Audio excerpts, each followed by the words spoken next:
Am I the meanest? Pawn's drunk. Am I the prettiest? Pawn's drunk. Am I the baddest mofo low down around this time? Pawn's drunk. Well, who am I? Pawn's drunk. Who am I? Pawn's drunk. I can't hear you. Pawn's drunk. AKA Mr. Moonshine himself. Of Harlem.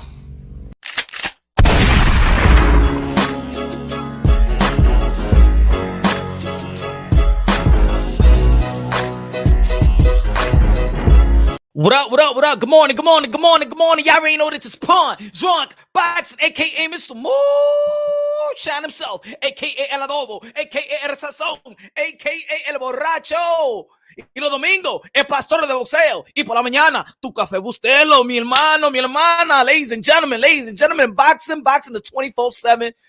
We always got something going on in the sport of boxing. Always got some story to break. Always some fight to talk about, analyze, gossip about, you know. YTBC has become full-blown gossiping shit.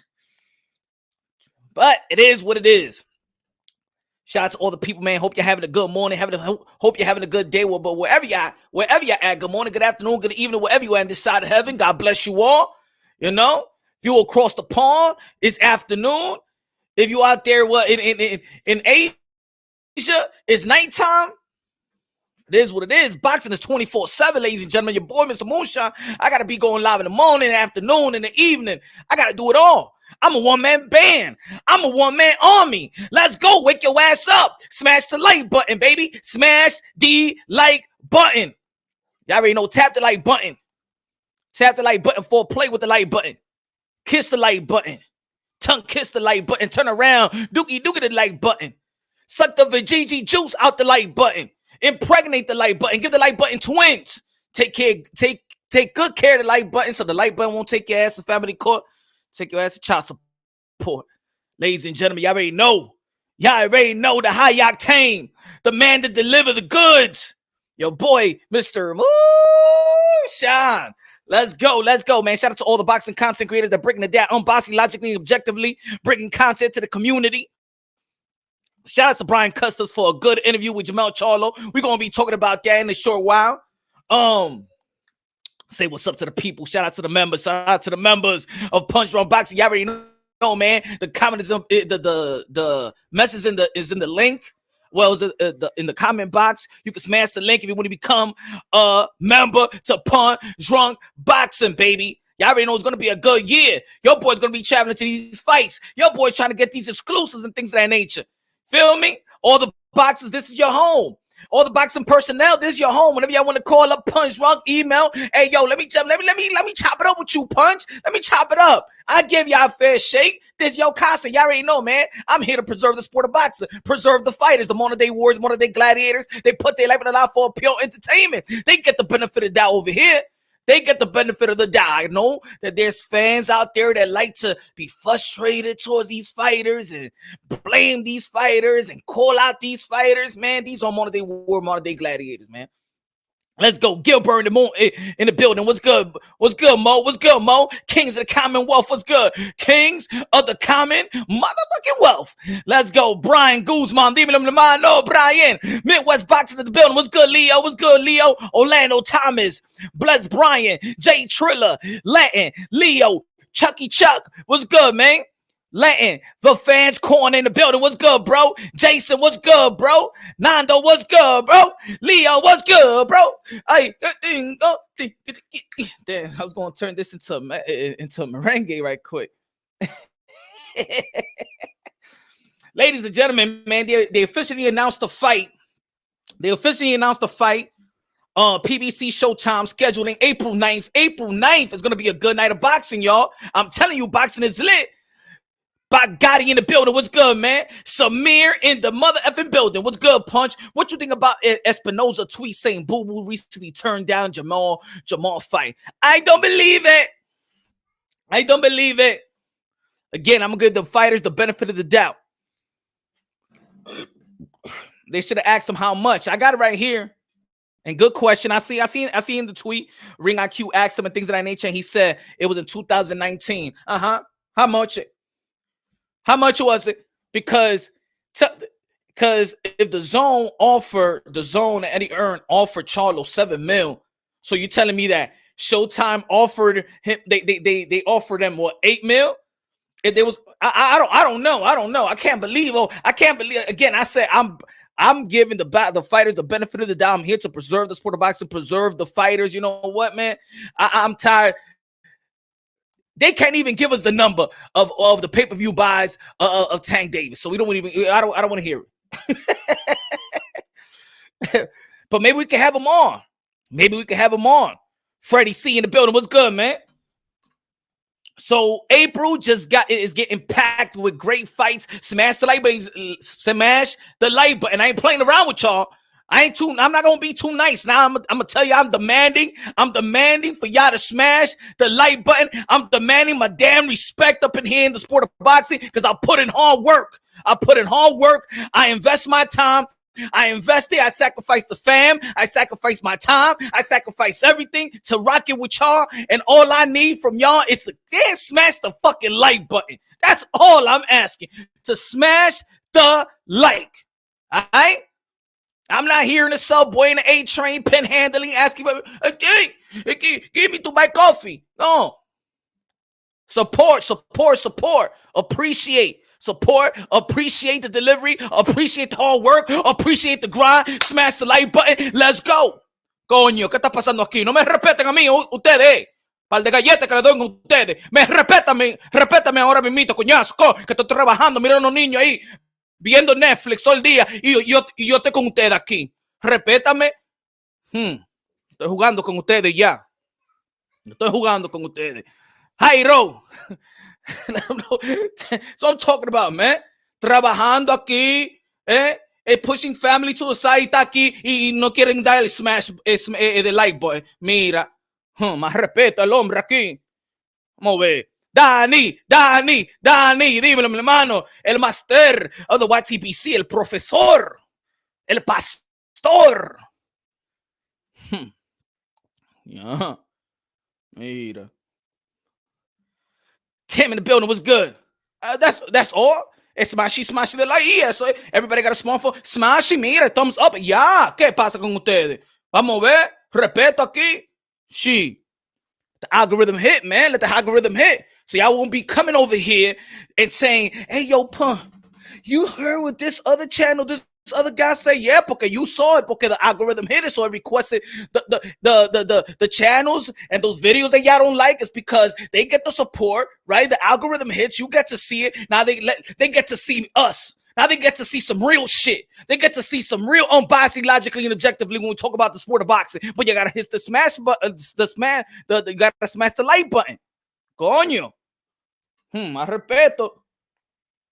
Anyway, ladies and gentlemen, the PBC Showtime card, April 9th, and y'all already know April 9th that Ryan Garcia is entering back in the ring, right? The zone.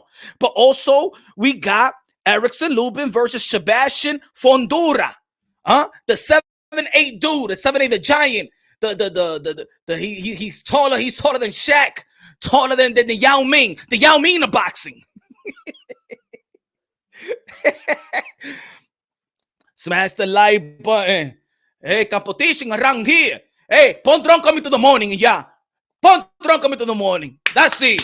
A quitarle todos los números a todisto. Nah, I'm just playing around. Everybody keep on doing your thing, man. Keep on doing your thing.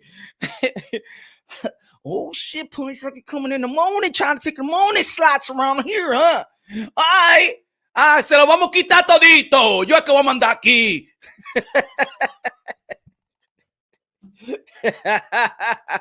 Punch on boxing taking over your goddamn breakfast. Like Strickland, New York City, man. You better finish your breakfast, so I'm gonna take your plate. Eat it up. Shit. Aquí no es de que bagel, de que un sándwich, de que egg and cheese. Este Punch Rock es mangú con los 3 golpes. I give you the best meal of boxing. Mangú con los 3 golpes. Tropical cheese, salchichón, mangú, huevo, frito o scramble, como usted, huevo revuelto. HLD in the building was good. Can Punch en la mañana Se jodia el Barcelón de la mañana. Recuerda el Barcelón de la mañana. Aquí me mete. El Barcelón de la mañana de boxeo. El Barcelón de la mañana de boxeo. Yo, Punch, why you guys speak Spanish? Esto es bilingüe aquí. If you don't like it, translate. Go Google. Motherfucker. Yeah. Hey, right now in America, Spanish, English, everybody. Even the doctors is learning Spanish. Even the doctors need to learn Spanish now. We're ¿qué tú tienes en la cabeza? Tú viniste al hospital porque tú te sientes malo. ¿Y cómo tú te sientes? ¿Y qué pasa con tu cabeza que te duele? Even los blanquitos, they learned that Spanish in the hospital, right? And my brothers in the hood don't want to learn the damn language. Man, I don't speak that Spanish, that wala wala shit. Mira, señor, mira. Hey, Cocolo, vamos a ver si tú prendes el español aquí, que te mandamos. Oíste, vamos a cerrar la bodega y tú no vas a entrar. If you don't know Spanish, cerramos la bodega. But man, we don't even got go nowhere. We ain't gonna go nowhere. We don't got no store. Smash the light, boy. No juegue conmigo. No juegue. What is that? Same site, John Taylor, they several other shows. Tony Harrison. Also among the televised. Oh, yeah, Tony Harrison getting back in the ring. Shout out to Tony Harrison, doing a wonderful job. The Harrison job, man. Rest in peace. Tony Harrison Pops, man, a great trainer. And they doing a wonderful job with Alicia Baumgartner. Shout out to Harrison, you know what I'm saying? Shout out to the Harrison. Shout out to the Harrison brothers, man, doing a wonderful job with Alicia Baumgartner. Y'all already know Alicia Baumgartner. B. Harper knocked it out standing up. Can't fall down. Chasing in the building. Got great fights. Like George Lopez say, no Nintendo. Es verdad, man. Si cerramos la bodega, ¿qué va a pasar? ¿Ah? No, si cerramos la bodega. You got to learn bachata, okay? You got to say hello to the cat in la bodega. What did Makabu say when he didn't get paid? Yo, y'all gonna get me in trouble with Makabu. Makabu sees me. Idiot. Punch, I saw you. I saw your video. Do you think it's funny what you do to me? Do you think it's funny, Punch, what they have done to me? Really? You think this is funny? You think this is a joke? This is my life they are playing with, Punch. And I see you doing videos making fun of it. You think that my kiddies are laughing? Do you think that my wife, my 1, 2, 3, 5, 6, 7 wife, and my mistress, she not happy. She not happy. The mistress get more money than the 5 wives that I have. She not happy. Hey, Punch, I see you do videos and make fun. I see you Instagram, you make fun again. I see you on Twitter and you make fun. Why you don't talk a mess? Talk shit about Canelo and what he's done to me. Why you don't think Canelo didn't keep his word, Punch? Why you always talking great about Canelo and not Makabu, the champion of cruiserweight? I'm champion too. I ain't champion like your boy, your friend, Teofimo. And you don't talk about me with the video. Where is my video of champion of me? My fault, Makabu. It's true, man. You're a champion, man. My fault. It's true. You know what I'm saying? They don't talk about me. They don't talk about me, Punch. What is this? Because I'm from Africa? Not even the black American want to talk about me, but they want to call this some black African American. What about the African? What about us? Punch. He said, Daddy said, Makabu got a gift decision. No, I did not get no gift decision. Do you want to live in my country to see what a gift look like? Nothing has given to us. Everything we take and we earn. Makabu tight. I still can't believe it, Punch. I still can't believe they turned their back on me. Even Mauricio Shudobon don't want to answer my call. I tried to call Mauricio Shudobon and say, you was there that date, Mauricio. How can you let that happen? You didn't even believe they called my name? I was minding my own business, Punch. And you don't want to hold Canelo accountable. And I want to know why. I want to know why, Punch. Why don't you want to have Canelo Alvarez accountable? Look, he even called Mike Carpenter a liar. And you didn't make a video saying that Canelo was wrong. Why you showing favoritism to Canelo and not to me? I come from third world country. At least they get the chance to go and hop on the wall of Mexico and go to the USA. I can't do that.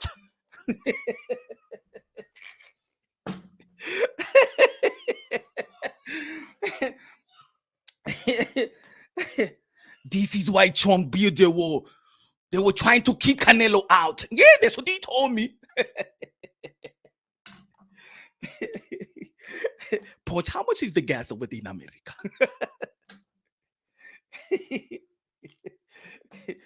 That's for fucking with me. That's what happened when they fuck with the gas in America is high. Now you know how we feel. Now you know how the struggle in Congo feel.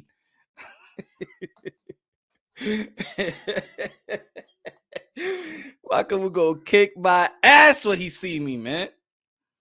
I hope he has a sense of humor. Makabu. My bad, Makabu. You don't say I'm your brother, man. I'm punched on boxing. You know I hold all the fight. Do you know that I'm the only one that says that you on Monday Warrior, Monday Gladiators, man? Punch, get the fuck over here, Punch. I see your VTO. Hey, my man, Makabu, chill, Makabu, chill, motherfucker, chill. I'm the only one on YouTube that said you Monday Warrior, Monday Gladiators. Do you really say that? Yeah, man. You can tell everybody in the chat, everybody. I'm the only one on YouTube that be like, you are Modern Day Warrior, Modern Day Gladiators. You put your life on the line for pure entertainment. Nobody be saying that shit. Nobody respect y'all. Nobody respect the fighters like I respect you, Makabu. What you trying to do, man? You trying to kill me? Is it true? Do you give credit to fighters? Because every time I look at YouTube, I see they talking shit about us. Not me, man. You talking about you, me? Nah, man. You can tell all my friends. I even said to pay the pay-per-view. Motherfucker, I paid you $50, man. I paid the $50. I went to that cheap ass Don King website and I paid $50 for your ass. Why you getting mad at? Did you pay the $50? Are you telling me the truth? Or you paid $50? I knew it. A lot of people told me that they paid the $50. Don King is robbing me like he robbed Mike Tyson. I got to speak to Don King. I got to leave you alone. I got to go. Anyway, man, let's get back. Let's leave Makabu alone. It's gonna be tight. He's gonna be tight. I wish they hired Makabu to do the live commentary to the fight with Bivol and Canelo Alvarez. You're gonna be like this. Look at that weak jab. I could throw a better jab than that, Bivol. If I was there, I would have done a better job. He's going to get fucked up. Watch. Look at that weak uppercut. Look at that. Look at that.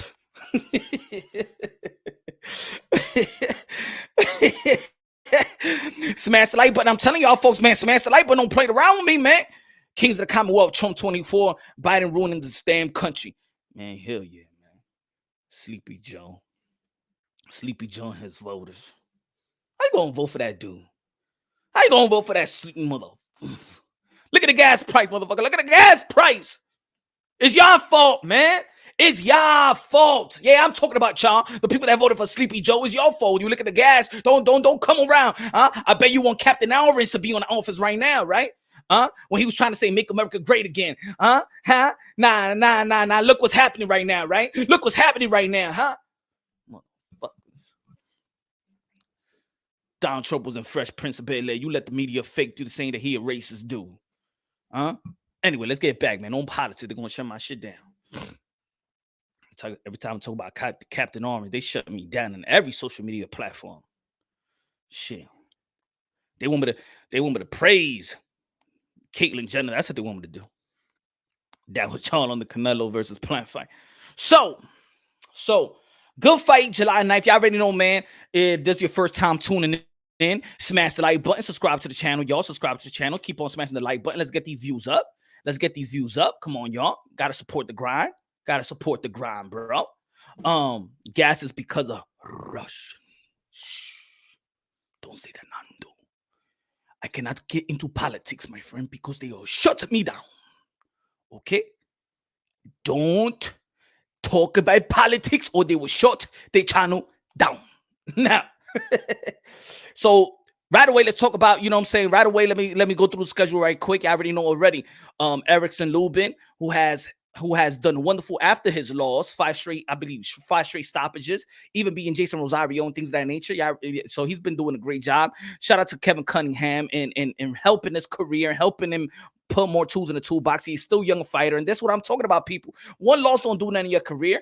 You get you know what I'm saying, you take that loss, you get back in your horse, and you know what I'm saying, you get back. You know what I'm saying? You go back to the drawing board, you go back to the drawing board, work on your skills and talent and your craft, put more tools in the toolbox, and you get back into contentions. And that's where Erickson Lubin has put himself in. And I do think that he's getting a unfair treatment, in my opinion, under the WBC, because he already fought two final eliminators to be the WBC mandatory to Jermell Charlo. He fought 2 final eliminators, and he still got to fight Fundura again. You know what I'm saying? But anyway, it's good that Jermell Charlo going to be fighting for the Undisputed versus Brian Castano. I believe it's going to be in May 14th, and we saw the interview yesterday. I saw the interview. I saw the interview 3 times just so I could really, because even the statement that I have on a thumbnail is to break it down in content and to understand where he was going with it and why he feels the way he feels. And we're gonna be talking about it. So y'all already know Ryan Garcia is back in the ring July 9th. Fundura and Erickson Lubin back in the ring July 9th. Following that, we got the pay-per-view event, welterweight matchup with Earl the Truth Spence versus Yordenis Ugas, 3-belt unification bout. In my opinion, it's a 50-50 fight. I do got Earl Spence beating Ugas, but I won't be surprised if Ugas does if he does beat Earl Spence. I won't be surprised. I won't be screaming, "Oh my God, it's an upset!" And I don't think that nobody should be screaming that it's an upset. Ugas is game. You can say a lot of people been saying that they thought that Ugas beat Sean Porter. We saw Ugas beat the undefeated Omar Figueroa, who got a beautiful. Every time we talk about Omar Figueroa, we just can't. We can't not talk about We cannot, if we're going to be talking about Omar Figueroa, we cannot just not talk about Mrs. Figueroa. And we just want to, in the boxing world, give props to Mrs. Figueroa. I just want to tell you good morning, Mrs. Figueroa. And I want everybody in the chat to say, good morning, Mrs. Figueroa. Good morning. So, yeah, you know, when we're talking about Omar, Miss the Figueroa. Mujer, tú estás en la cocina.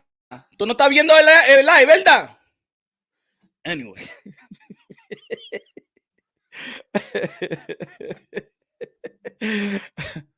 Anyway, so yeah, he beat Omar Figueroa, who beat Earl Spence in the amateurs.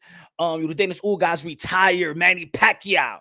That's big, y'all. He retired Manny Pacquiao. Manny Pacquiao, the 7th division world champion, the 8th division world champion, 5 lineal, 12-time world champion, the ambassador, the senator, the humanitarian, the great husband, the great father, the greatest karaoke singer of them all, the GOAT, Manny Pacquiao.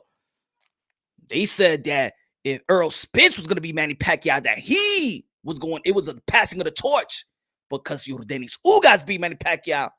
Ain't nobody gave him a motherfucking torch. They ain't no fair. ¿Qué pasa con esta gente? Porque si Eropin le había ganado a Manny Pacquiao, le dijeron que le habían dado el torch.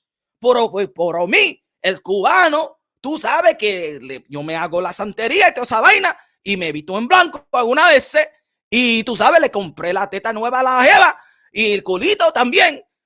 Y le gané a Manny Pacquiao y no me dieron touch a mí, pero si era Eropin y si era quitarme, le dieron touch. Eso no es bien con eso. Me dieron de que Cuban sandwich. Eso es lo que me dieron esa gente. Shit, right? Come on, man. They played Dennis Ugas dirty, man. Come on, man. Pass him the torch, man. Pass him the torch. Ain't no fair. He said, MVO punch about to sleep in the couch tonight. No. I take control, okay? I don't sleep in no couch. Yo le digo a ella, hey, you sleep in the couch. Oíste, yo que mando aquí. Yo el que pago los biles. Pues si yo quiero ver narga, yo lo veo. Si me quiero hacer la paja, me hago la paja.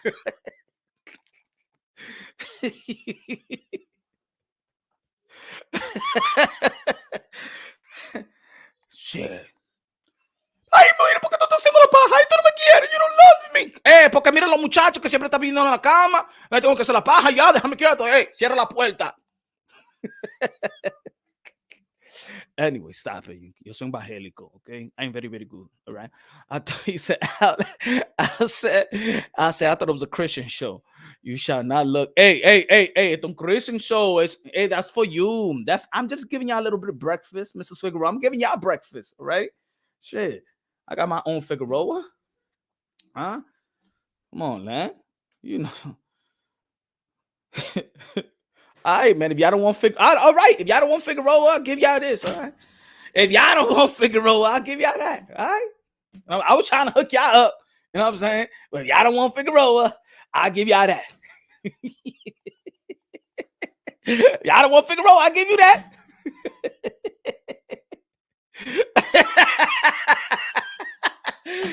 Oh, if y'all don't want Figueroa, y'all complaining?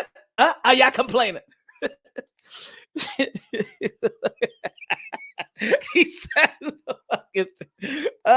hey, y'all want Figueroa? I was trying to give you some good breakfast, right? I was trying to give you a manguco de tres golpe. But if y'all don't want that, you know what I'm saying? Y'all criticizing me, I'll give you that. I'll give you, hey, you know, y'all, what do y'all want to ask her for a date? I got the number. I'll give you the number. Huh? I'll give you the number. Ladies and gentlemen, before I go not in on that, but in on the my sponsor. My sponsor, shout out to my sponsor, ladies and gentlemen. Shout out to my sponsor. Chia.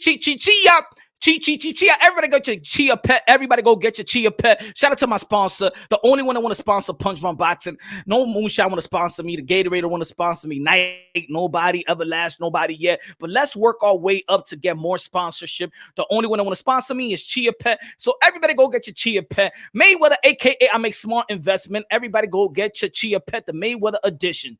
Chia Pet. Mayweather, aka I make smart investment. You can get it on Target. You can get it in Marshalls. You can get it in Walmart. Kmart, there's still a Kmart. Go get it Amazon too. Go get your Chia Pet right now. And it also has a liquid inside the box. If you're losing hair, there's a liquid where you could grow your hair alongside with the Mayweather Chia Pet. So you won't look like this. Moving on up. East side. To the deluxe apartment in the sky. You don't gotta look like that, and you sure don't gotta look like the Predator. You sure don't gotta look like that. All right, you don't gotta have the Predator look. I'm gonna tell you like this: you buy the Chia Pet, and you sure gonna be looking like this by the end of the week. Full hair from this, hey, to this. So, ladies and gentlemen, Chia. Thank you for my sponsors. Let me keep on going. So this is gonna be a touchy subject. When every time we're talking about race, somebody be like, "Oh, yo, why don't you talk about race? What you gonna talk about race now?" Hey. All I'm doing is reporting the damn news. I saw the interview. And your boy Jermell Charlo, shout out to Jermell Charlo. Oh, just before I go more in, hold on. Slide count in the building. What's good, man? Oh shit, that was tough, Sky. You like the voice? You know what I'm saying? If you want to donate to the channel, I could also get some singing lessons and think, yo, I could get some singing lessons. Y'all remember the other one that did I sang the national anthem before the Chocolatito fight. You know what I'm saying? I think I sing it better than Whitney Houston. But they wanted to invite me to the Super Bowl to sing the national anthem and perform. But Dr. Dre and all these people was cock blocking me and shit like that. I said, yo, I told the people in the NFL, I know y'all want me, but let Dr. Dre and Eminem, they get it. Oh, let them. You can have me next year. Following the Ugas and Earl Spence fight, we got another pay-per-view win. I want everybody to save y'all money. All right. I'm telling y'all right now, Whatever y'all got from income tax, if y'all did, save y'all money for April because it's going to be an expensive month. It's going to be an expensive month in April because we got a pay-per-view, Earl the True Spins, Ugas. Following it up the next weekend, we got Tyson Fury versus Dillian White. Pay-per-view, save your money. Following it up, we got Shakur Stevenson versus Oscar Valdez, winning anticipated unification bout. And we're going to be talking about that fight too because I have to speak about this fight so I could clarify the statements that I will be making throughout this live show about when we're talking about this race stuff. Anyway, the same day we got the most important fight of the year. Amanda Serrano, the 70th world champion, the pound for pound knockout queen of the sport of boxing. Amanda Serrano versus the undisputed lightweight Katie Taylor. Who I'm going to be in the building, ladies and gentlemen. Madison Square Garden, New York City. New York City, y'all already know, man. The best city. The best city, New York City. The city that never sleeps. Let's go. MSG, the Mecca. Only thing I want MSG to do is kick the Knicks out the damn MSG. Let them play in Nassau Coliseum. And probably they get their acts together. Then you can invite them back to Madison Square Garden. But the Knicks should be playing in Nassau Coliseum. Put them in Staten Island or something, Long Island, somewhere. Huh? When they decide to be winners, you could come right back and play in Madison Square Garden. But this is a disgrace. Anyway, following it up with that, we got Cinco de Mayo. Canelo Alvarez, the 4th Division World Champion, the newly super middleweight undisputed, the pound for pound king, libra por libra number uno, the cash cow, King Nello, a.k.a. Cash Kello, a.k.a. Cartelo, a.k.a. Bailey, a.k.a. Get the fuck out of here, man. Gonna be fading the Russian Drago, Bivol. Cinco de Mayo. Following it up that week. I believe that's going to be May 7th. Follow it up. We got Brian Castano versus Jermell Charlo. Jermell Charlo we're going to be talking about right now. The undisputed super welterweight bout. The rematch. Follow it up with that. We got David Benavidez versus Lemieux. Follow it up with that. What we got next? I know they got another fight, right? But anyway, let's talk about the subject in hand. Smash the like button. I ain't playing around with y'all. Smash the like button. Let's go, man. The numbers are still low. I know. Y'all, no support me. I understand. No support me. It's okay. Anyway. Hold on. Let me go to the... All right. Jermell Charlo said black fighters need to fight past the crowd. He was elaborating in the interview that he was elaborating in his fight that the fans was taking over in his fight with Brian Castano. That the style, the fans, what I'm saying? When the fans, people thought, he was blocking shots, but the fans, because of the approach and the way that Brian Castano was fighting, the fans get in the mix of things. The neutral corner, the new member. Welcome to the family. Welcome, the neutral corner. Thank you. Welcome to the family. Welcome. We're your brother kings of the Commonwealth. Your brother Danny. Your brother Al. Your brother Anthony Lopez. Your brother HLD. Welcome to the family. Welcome to the family, the neutral corner. Welcome to the Punch Drunk Boxing Nation. Los locos, los drunkies. Good looking out, bro. Good looking out. Welcome, el hermano de Samir. April is crazy, right? Sliding counter. It's crazy. Thank you, man. Appreciate that, my brother, man. I appreciate that to the fullest. So now, some people may disagree on how I interpret what Jermell Charlo was trying to say. But hearing through a whole interview, and I listened to the interview again before I went live, just to make sure that I interpret everything. Now, Jermell Charlo was talking passionately. And it was funny. Like, the more that I listened to it, I said, Jermell Charlo, like, he had a lot to say. Brian Custer was just sitting there uh, uh, like he was about to ask a question. What? Uh, uh, uh, uh.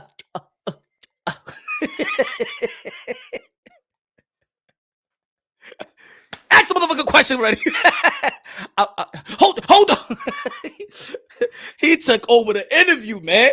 He didn't even need it. I think Brian Custer only asked like three questions and shit like that. Jermell went in. He had a lot to say. He had a lot to say. They didn't even ask the question. He was going in. And I like the interview, man. I like the energy. It's not like Jermell Charlo does a lot of interviews. I don't remember the last time Jermell Charlo did an interview. You know what I'm saying? I wish he does more interviews, man. And I was agreeing with a lot of stuff that he was saying. Now, there was other things that as a fighter, some people gonna be like, oh, when he said that he will outbox Canelo Alvarez like he was Mayweather. That's him as a fighter, and he's entitled to say that because he's a fighter and he got to have that confidence. Every fighter got to have that confidence that you could go inside a ring and you could beat any man. You gotta walk that walk. You know what I'm saying? I know, but the fans are going to analyze it, whatever the way they want. But a fighter got to believe that he could beat every man. That's just what it is, man. You know, but everything else is like, you know what I'm saying? People go and critique what he was saying about the Jermell, the Bud Crawford fighting Earl Spence and things like that. We already covered that yesterday, but I want to cover this part because I do think it relates a little bit of what the video that I put yesterday. That it was they announced that Jaime Munguia, they announced that PBC have send the offer to Jaime Munguia's team for Jermell Charlo versus Jaime Munguia. And it is a good fight. It is a good fight. And it's a good fight, especially for Jaime Munguia. It's a good fight. But I was also questioning because I understand in that side, they like to match up the African American with the Mexican. And I'm just saying, are they doing it because it's a good fight? Or they doing it because it's just putting Jermell Charlo up against a Mexican fighter just to sell? Just because I believe that I don't believe in them. I don't believe in the myth. I don't believe in that business model. I'm going to be real. I believe in you put the best to fight the best, or you put the fight that the fans really want to see and you entertain the fans and you fight in a professional level. The fans want to see you fight, not to win by points. If you want to see that, that's the amateur circuit. We in the professional level. You know what I'm saying? If you put the best fights, that's what the fans want. Championship fights, the best fights, and the fight that the fans are asking for. If the fans is asking for Kell Brook and Mia Khan and there's no championship up, but that's the fight that they still want to see, you saw how it sold, right? So I'm saying why they did not offer the Beast Andre, why they didn't offer Triple G, why they didn't offer those fights. That's unification bout in the middleweight division I'm expecting. Jaime Munguia was, yes, he's in position to get these fights, and he was a champion 154. But Jermell Charlo just got the last time he was in the ring versus Juan Montiel, a Mexican fighter. You know what I'm saying? I just see that they're just putting the black versus the Mexican because they feel like the Mexican fan base is the most faithful fan base in the Northeast. And I don't think that the business model, I don't think they believe that a black fighter versus a black fighter going to sell. Now, it has happened, right? We see Earl Spence. That's why Earl Spence is what it is. Earl Spence, he fought Sean Porter. But if you look at it, the first pay-per-view was Earl Spence and Mikey Garcia. We know why it was. Mexican versus black. Feel like they could sell with Mikey Garcia's crowd. Gervonta Tank Davis' first pay-per-view was was Leo Santa Cruz, using the Mexican, Mexican fan base. Out of all the fights, you can't. And then we see them wearing the Mexican colors. We see Earl Spence versus Mikey Garcia have the Mexican colors. We see Jamonte Davis had the Mexican color with the sombrero when he fought Leo Santa Cruz. You know what I'm saying? And I'm saying in the video also, like, to be honest, y'all. Look, I know I hurt feelings, bro. I know I hurt feelings. You know, at this point, I do believe that motherfuckers looking like clowns when you wear sombrero with the Mexican attire. I think y'all looking like clowns. That's, for me, that's like a white boy wearing a do-rag. Let's be honest. That's like Bubba Sparks having cornrows. That's how I see it. And I think that if you ask a lot of Mexican out there, I think they will say the same thing. I think it's kind of corny. You know what I'm saying? It's like having a Mexican wear the dashiki into the ring. It's kind of, it's kind of corny. You know what I'm saying? You're looking like a clown. Se parece como un par de payaso. I'm keeping it real. I'm keeping it real. Hey, my black brothers, stop it already. Stop. Okay? All right, Roger Mayweather did it. He got the crowd all mad and stuff like that. And then Floyd did it. All right, now Jamonte Davis got to do it. And Earl Spence got to wear the Mexican colors. And Montana Love got to wear it. That's it. It's ridiculous. Exactly. It's played out. You're looking ridiculous. It looked clownish. All right? It looked clownish. A black dude wearing the Mexican attire and the sombrero. And yes, Tyson Fury too. It looked corny too. Yes, it looked corny because it looked like you trying fucking man hard to pander. Some people are not taking it as like respect. Or, it's not, they're not taking it. You're taking it like you trying to clown them or something. Huh? Or you think you're clowning or something. Chris Cobra, I know they had a Mexican, I think a stepdad or his dad that adopted him. Come on. I'm just saying it looked clownish. It looking like a payaso. I'm being real. You know, it's like, imagine we come out with oh shit. I'm just saying, for me, when I see that, to be honest, it's like seeing Eminem with a do-rag. You know what I'm saying? It's like seeing Eminem with a do-rag or a white boy with a do-rag, white boy with the baggy pants trying to be hood. You know what I'm saying? It look corny. It looks really, really corny. It look like you're trying really, really hard. And the Mexican people see past that. The Mexican people, the Latino Mexican people, just want to see a great fight and want to see you fight good and impress them. If you're trying to impress them, you're not impressing them by wearing the sombrero. You're not impressing them that way. That's what I'm saying, Samir. It's like the Mexicans wearing a dashiki. Come to Makabu. I didn't come with that dashiki. Canelo don't come with dashiki. You know what I'm saying? You see, I like the way that Gary Russell Jr. comes out of the ring. You feel me? He's showing his thing. You see Deontay Wilder? Deontay Wilder last attire, not the costume. His last attire was designed, I believe, from an African designer.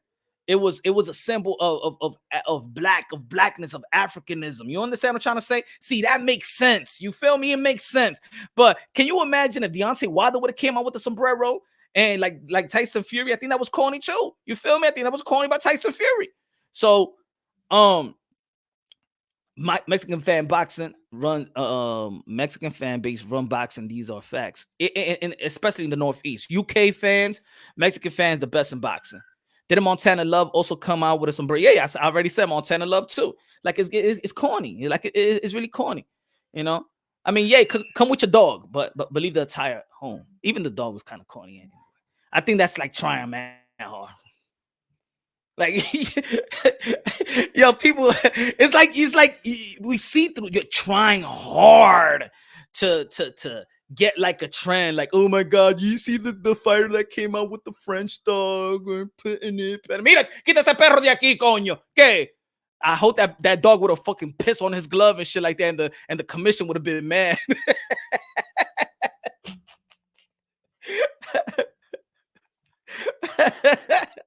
Smash the like button, ladies and gentlemen. Smash the like button. So now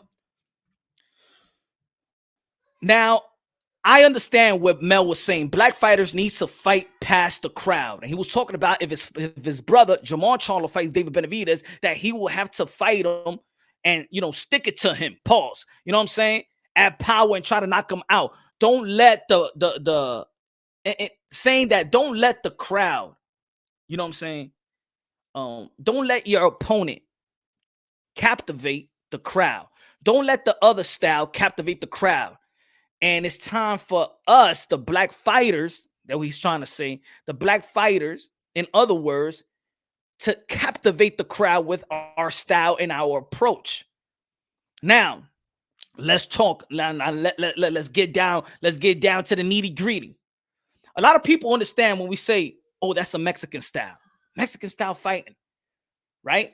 When you think about that, we always think, "Oh shit, it's gonna be a good fight."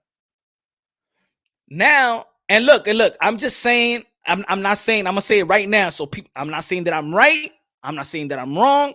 All I'm saying, I'm giving you perspective. I'm giving you perspective and perception, right? I'm not saying I'm right, and I'm not saying I'm wrong. Now, all my haters, get prepared. Start making your videos and start contacting. Yo, you look at what Punch is about to say. Look what Punch is saying. I'm not saying I'm right, because a lot of people here say, oh, in this community, they be like, well, Canelo Alvarez is scared to fight the black fighter because the black fighters are more skillful fighters. So you actually put in a perception on how black fighters fight or how Mexican fighters fight. I do think that there's an evolution of Mexican style, right? We think that Mexican style is just sitting phone booth fighting, right? But Canelo Alvarez showed in the Triple G #1 that you can move around and stuff like that. Oscar Valdez showed movement and things of that nature. There's an evolution to Mexican style fighting, and I think there's a variety of black fighting style. But let's go by what people usually say: the black skillful fighter, slick skillful fighter, right? Shakur Stevenson, Money May, Devin Haney, Chris Colbert, just slick, you know what I'm saying? Not wanting to really engage and really to brawl. And what Charlo was saying is, you know, in his fight where Brian Castaño's style relates to the fan, right? They love that, especially they was in Texas. They love that brawling style. Let's be real. When it's Saturday night, and I said this before, when it's Saturday night, and we know there's a fight, and everybody, you hitting up your peoples and be like, hey, yo, you gonna watch the fight or whatever? Where we gonna be? You gonna do a fight party or whatever? We're gonna go to a bar or whatever, right? You say you gonna watch the fight. Everybody get their drinks, their popcorn or whatever, get their, you know what I'm saying, their dishes, whatever, they're getting ready to watch the fight. So fans, even though that we're watching a sport of boxing, they're geared to watch a fight. A lot of people don't understand the sport of boxing. A lot of people don't understand the point system. A lot of people's not home like us, like me. Like I'll be like, hey, yo, and I'm counting every damn punch. They want to see the fight. You know, a lot of people, the casuals, don't understand the art, don't understand the sweet science. And I believe the sweet science has a lot of elements. It's just not Mayweather, Money Mayweather, hit and not get hit and just play defense, tag your it type of style, rigging down type of style. These styles really don't entertain the people.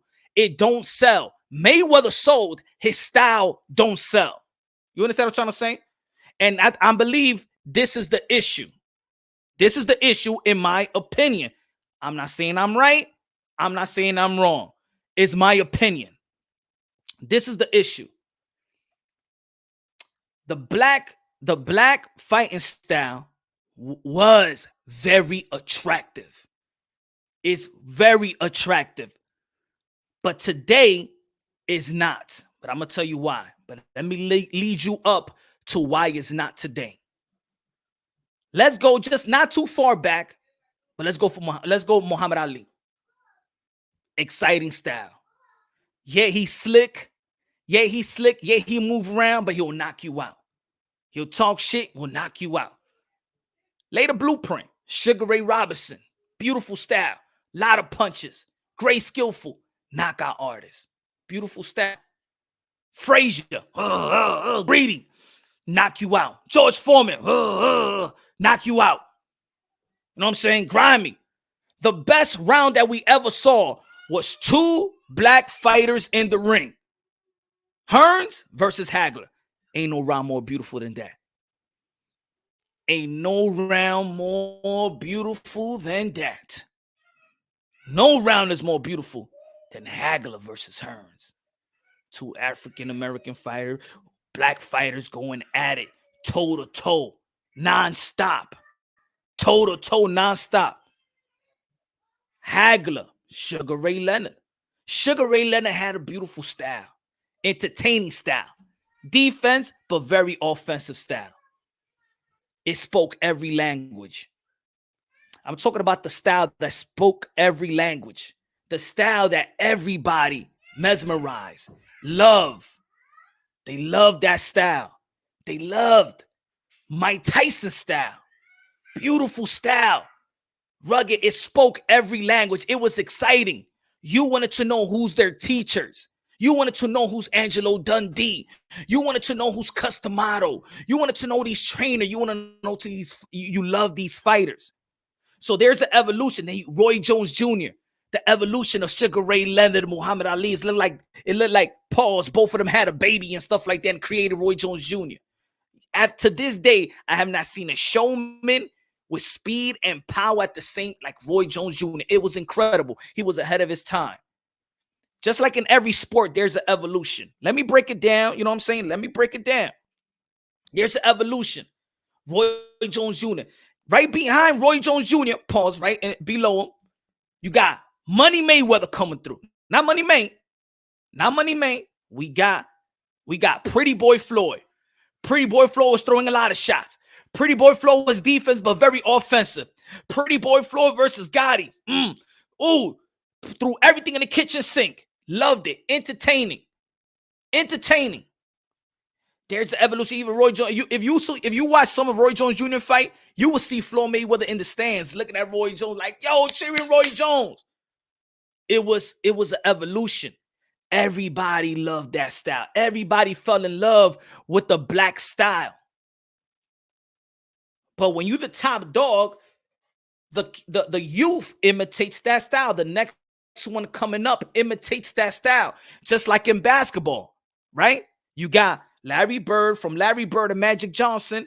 Then it was Michael Jordan, right? From Michael Jordan, Kobe Allen Iverson. You can see the evolution, the style of play. You can see the style of play in the NBA and basketball. It changes because people want to be like Mike. So we want to be like Mike. We're trying to play ball like Mike. Look at right now. Why everybody's shooting threes? Why your son and why all the kids in the hood shooting three-pointers? Stephen Curry.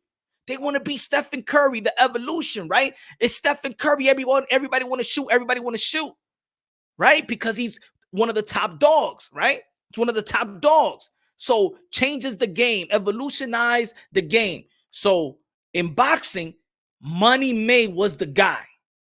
Money May was the guy, the most successful in money and his style. So the one coming up, they emulating. They in the gym.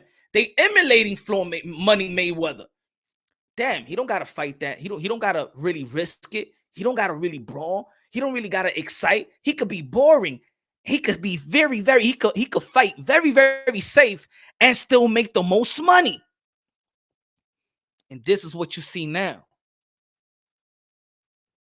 The problem is that across the board, I'm talking about across the board, the African American fighter, boxer, is not captivating the American fan. The black American fighter style right now across the board is not captivating the American fans. The Mexican style never changed. The Mexicans love the Mexican style, and the top Mexicans are fighting the way that the Mexican likes. So it stay up. They love Canelo. They like Oscar Valdez performance versus Miguel Burchett. They love Miguel Burchett. They like the way that Andy Ruiz knocked out Anthony Joshua. You know what I'm saying? The toe-to-toe, the greedy, trying to go for a knockout. They love what we saw this past week in Lara.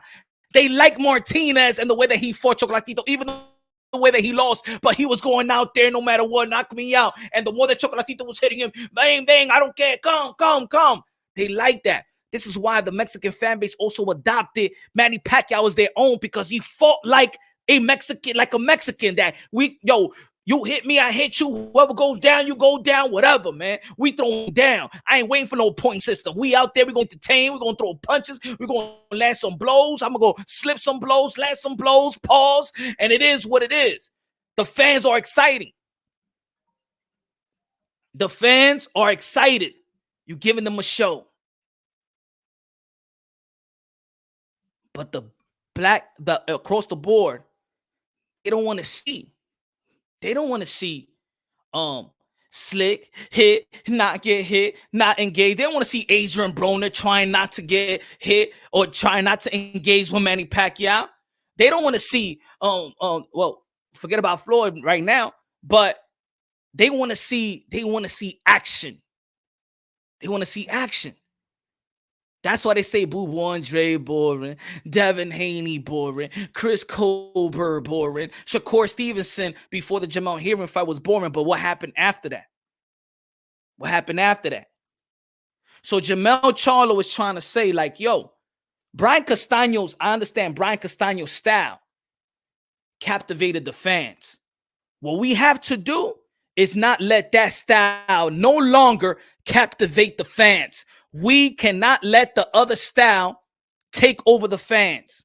It's time for the black fighters to captivate the fans like we once did. It's time for the black fighters to captivate the fans in their fight like they once did. And I think that's, if I'm interpreting what he meant, I think that's what it is. So the next fight that he's fighting Brian Castaño, the way that he was analyzing his fight and what he felt went wrong, what he felt he should do better, what he feels his brother should do versus David Benavidez, is don't let his style captivate the fans. It's time for black fighters to be exciting like they once was across the board. Now, I'm going to tell you how important it is to captivate the fans, in which you don't need the Mexican fan base. And I think that's what they falling into the only way that we're going to sell real good if we captivate the Mexican to fight the Mexican fighter so they could captivate the fans, but we get the fans. I mean, we also how to say it? Get the Mexican fight to bring in the Mexican because they believe in that Mexican fighter. He's going to bring it, but for us, we're just doing it for money. You got to captivate that fan base too. Gervonta Tank Davis did a good job versus Leo Santa Cruz in captivating the fans. You understand? It's the reason they say pay-per-view Gervonta Tank Davis versus Leo Santa Cruz, pay-per-view Gervonta Tank Davis versus Mario Barrios, pay-per-view versus Gervonta Tank Davis versus Isaac Cruz. It's not because these are great fights. It's because it's the black versus the Mexican. And I think it's weak. It's weak. Even though that he does a good job in stopping his opponent, except the last one. But if you captivate the fans, you will get numbers. I'm gonna give you another example on how to captivate the fans without needing to fight the Mexican fighter just to sell or whatever. Do you remember what Keith Thurman fought Sean Porter? In the end of the fight, what did you see from the fans? What did y'all see from the fans after the Sean Porter versus Keith Thurman fight? What did y'all see? Y'all could put it in the chat. I'm asking the chat a question. What's good, T-Pop? What's good, brother? What's good, brother? My fault. JB in the building. What's good, man? But Punch, isn't a green print having to fight the Mexican fighter? My fault. But Punch, isn't a green print having to fight the Mexican fighter? Canelo isn't fighting Mexicans. How is the face of boxing? And that's why I say, and JB, that's why I say I believe that's a myth. That's a myth. You captivate the Mexican fan base, the most loyal fan base of the Northeast, by performing. Not just saying I'm going to fight the Mexican fighter, and then when time comes up, you're not performing the way that you should. You understand what I'm trying to say? You got to captivate the way that Manny Pacquiao captivated the Mexican fan base versus Morales. That's the way that you captivate the Mexican fan base. Manny Pacquiao ain't coming with no sombrero. Manny Pacquiao ain't coming with no sombrero and poncho to captivate. No, he captivated the Mexican fan base by fighting the Mexican fighter and then outdoing the Mexican fighter in the style that they want you to have. That's how you captivate. Let's not forget, the Philippines was not a big boxing town. What made Manny Pacquiao really in America is that the Mexican fan base actually adopted Manny Pacquiao as their own. And the bigger he got, that's when the Philippines, of course, is going to support him. But the Philippines wasn't enough. It was his war versus Mexican fighters. Chocolatito. How many Nicaragua fighters there is? How many Mexican fighters did he fight and beat and captivated? They look at Chocolatito as a Mexican, as one of their own. In reality, as one of their own. A lot of people that really love the sport of boxing and love his style. He don't gotta come with no Mexican color. Captivated that way. He captivated by when the fight is there, the bright lights is on, he's fighting a Mexican, and then you fight him in a style and you beat their Mexican in a Mexican style, or the style that ignites them, that captivates them. So across the board, I believe what Jermell was trying to say is, Triple G as well. Right. Example. Thank you. Orlando. Triple G as well. Captivated this people. There's Mexican people that was mad of Canelo Alvarez the first fight. Mexican people was like, why is Canelo Alvarez moving so much? And then it was Triple G that's saying, come on, let's fight Mexican style. Come on, let's fight. Slip, toe-to-toe, inside fighting. Still being really defensive, still slipping, still being smart, but being offensively. And I'll take your best shot. Let's see if you can take my best shot. Let's go. Esto una pelea. Tú tienes huevo. Vamos a pelear, mi hermano. Let's go. No. Hey, bing. Looking nice. Hey, people don't come to boxing and look at pretty shit. People come to sport of boxing and look to see a fight. It's to see a fight. Oh, punch! But it's the sweet science. There's a sweet science in every great fighter. No fighter is the same. No fighter is the same. All the greats were all different. They bring an element. It's science, right? So it's a different type of elements of the sweet science. Sweet science of Roy Jones. Sweet science of Mike Tyson. Sweet science of Mayweather. Sweet science of Oscar de la Hoya. Tito Trinidad. Fernando Vargas. Winky Wright. Bernard Hopkins, Shane Mosley, Deontay Wilder, Tyson Fury. You know what I'm saying? Larry Holmes. It's a different, it's James Toney, Pernell Whitaker. Pernell Whitaker was known for defense, but motherfucker know how to throw down. You could go into a shootout with Pernell Whitaker. You could go into a shootout with James Toney. They will go, let's shoot it out. Let's go.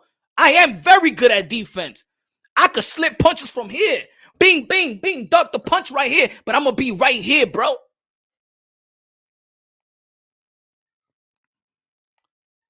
So I believe, and I think that if certain people take it the wrong way, or what's Jermell Charlo talking about?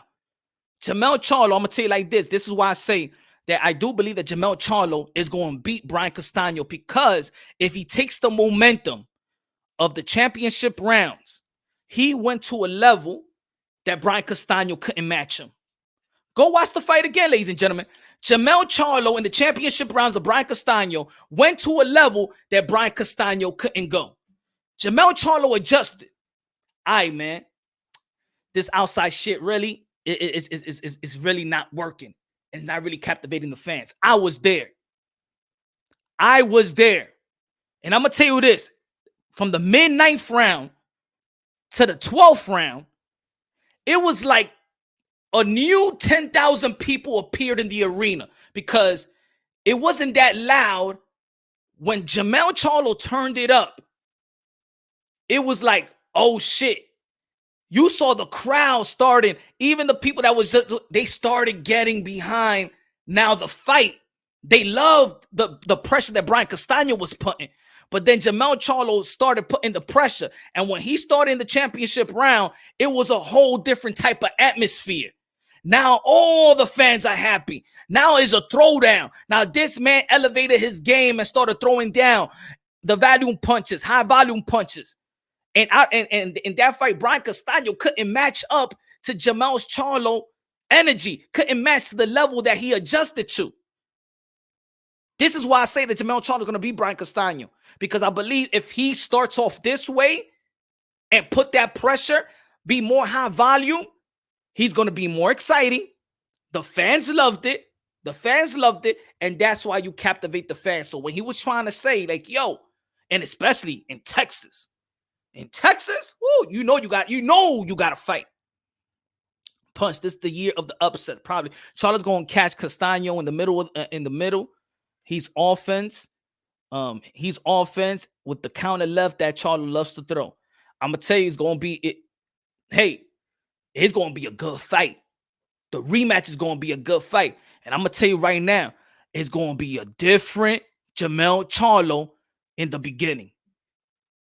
It's gonna be a different Jermell Charlo, and like I said, if he takes the momentum of the championship rounds, he already put in those 4 rounds, the 9th, the 10th, the 11th, the 12th. Go watch it again, folks. Go watch it again.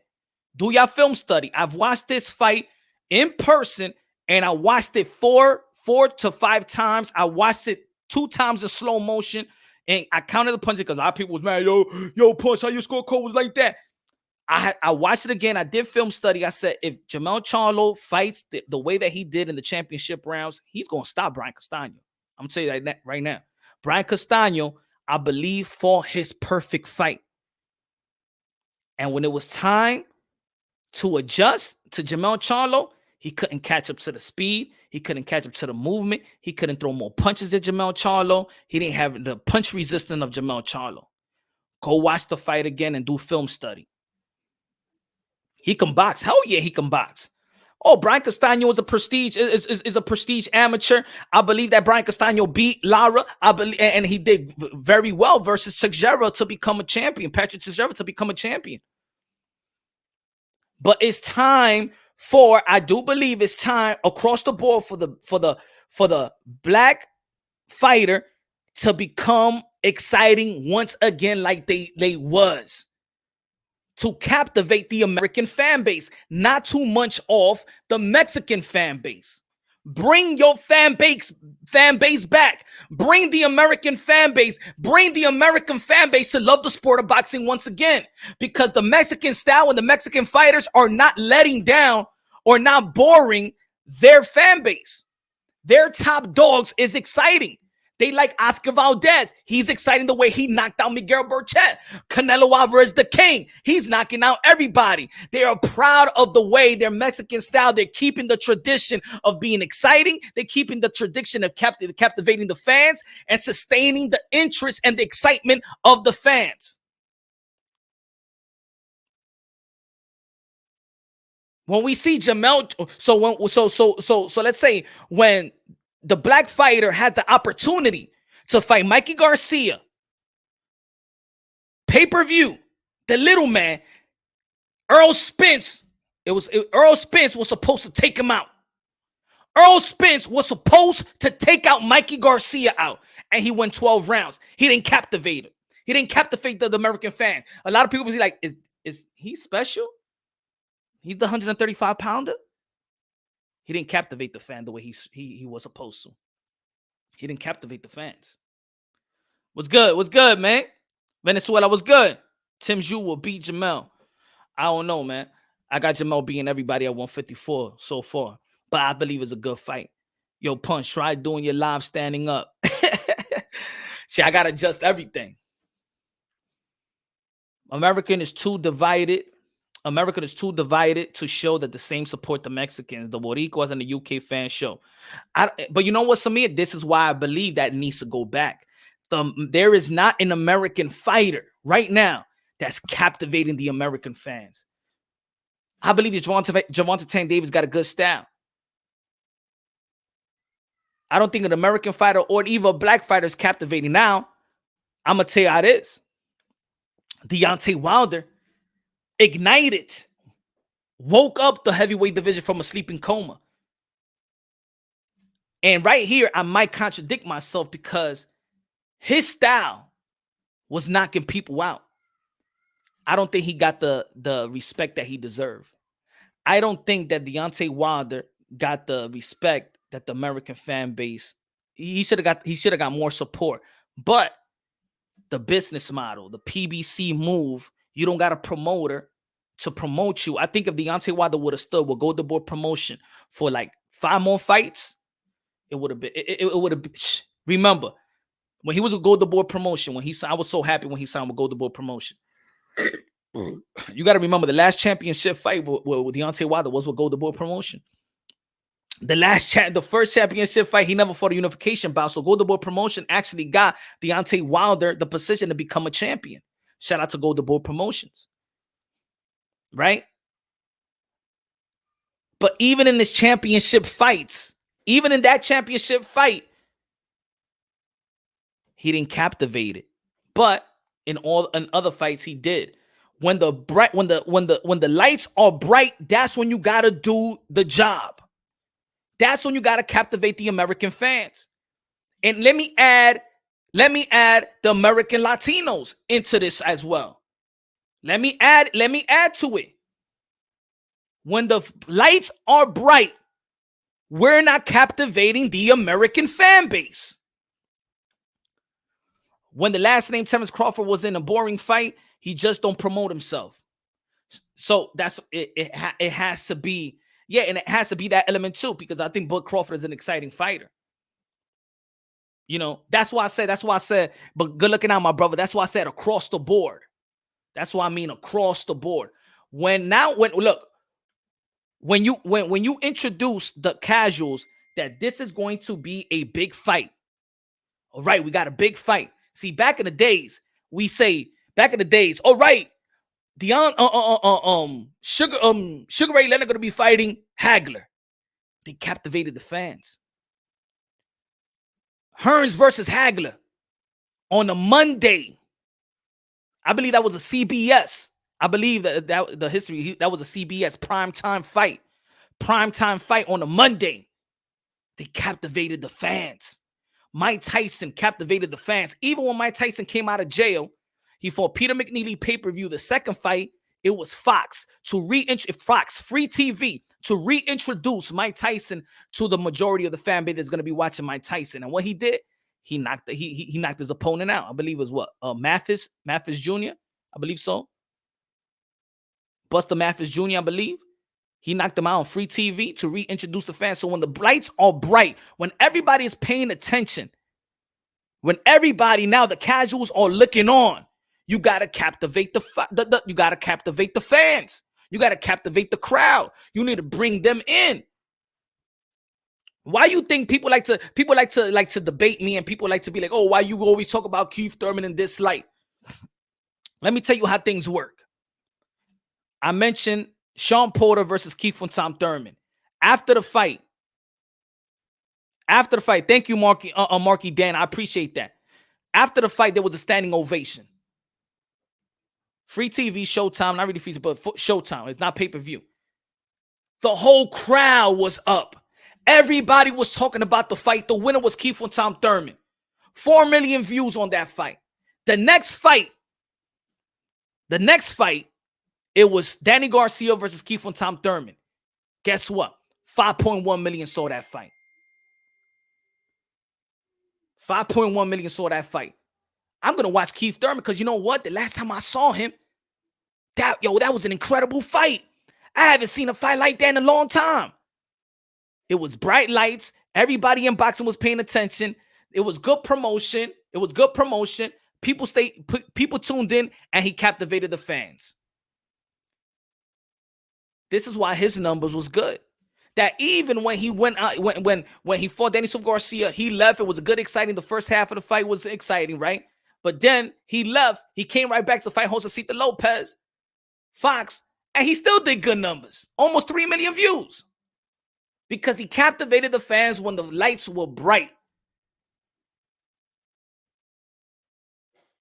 Earl Spence have captivated the fans. He fought Leonard Bundle right after the Olympics.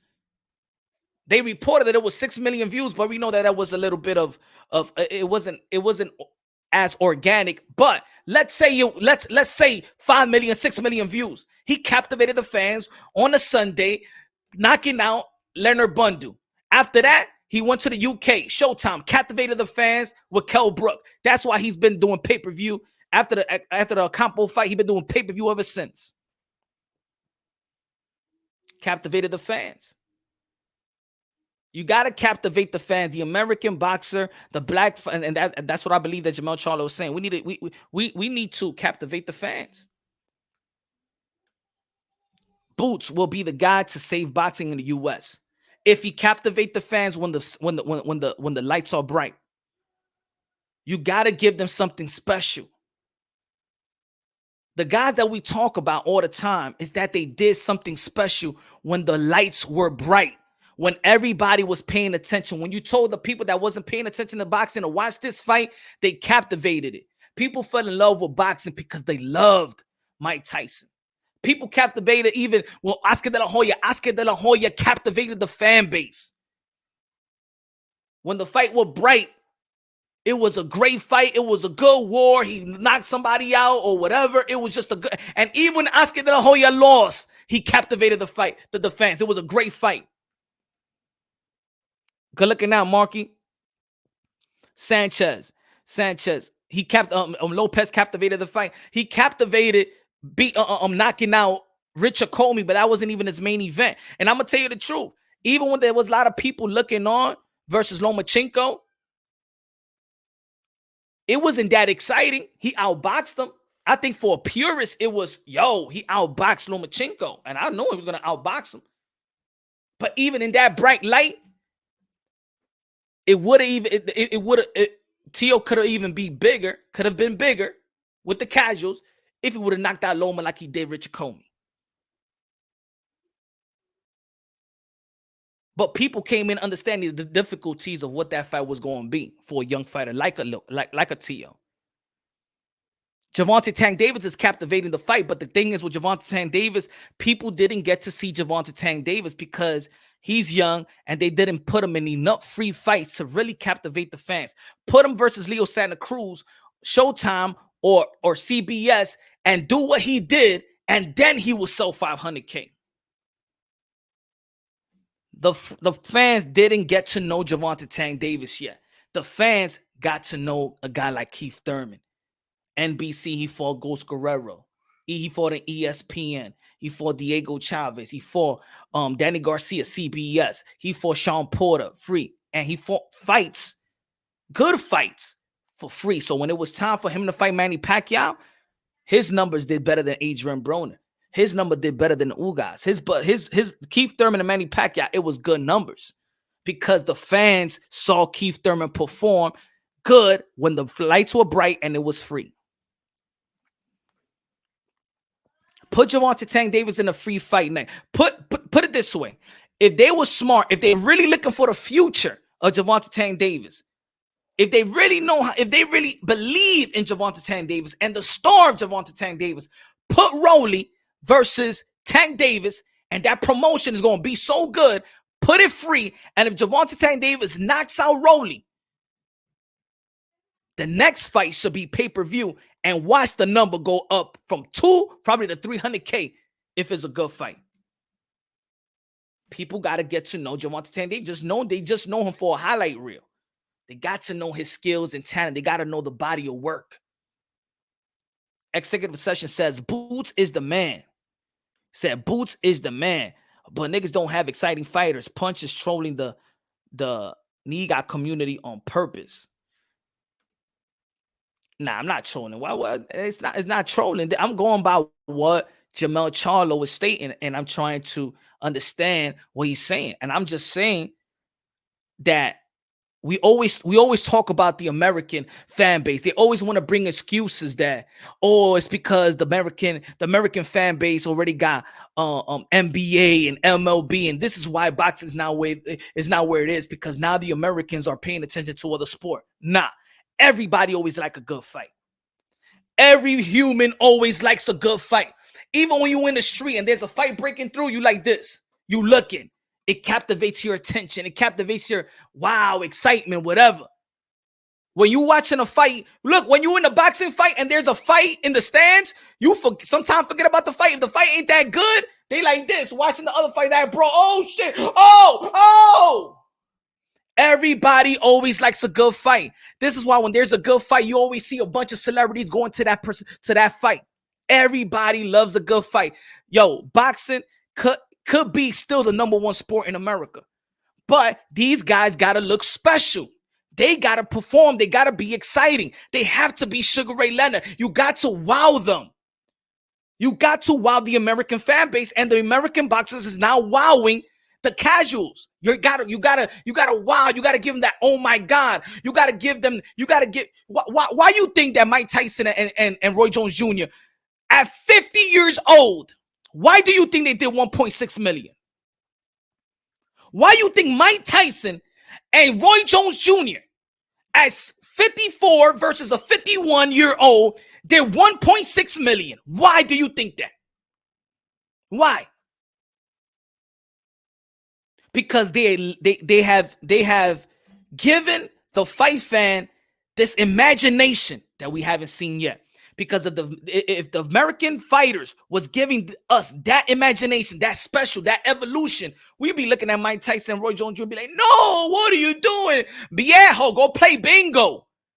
But even Mike Tyson's workout, even his workout gave you an imagination. It's like, whoa, Mike Tyson is back, yo. Yo, look at his body, he's ripped. Look at him in the bag, yo. I gotta see the fight. Because Mike Tyson gave that imagination. He gave that. He captivated our attention. Oh, we got to see Mike Tyson back. 15 years he hasn't fought. But because we remember what Mike Tyson used to be, and then we look, yo, Mike Tyson look more ripped than he was when he was 20. Yo. We not wowing this. We not wowing. I mean, the fighters is not giving that hype.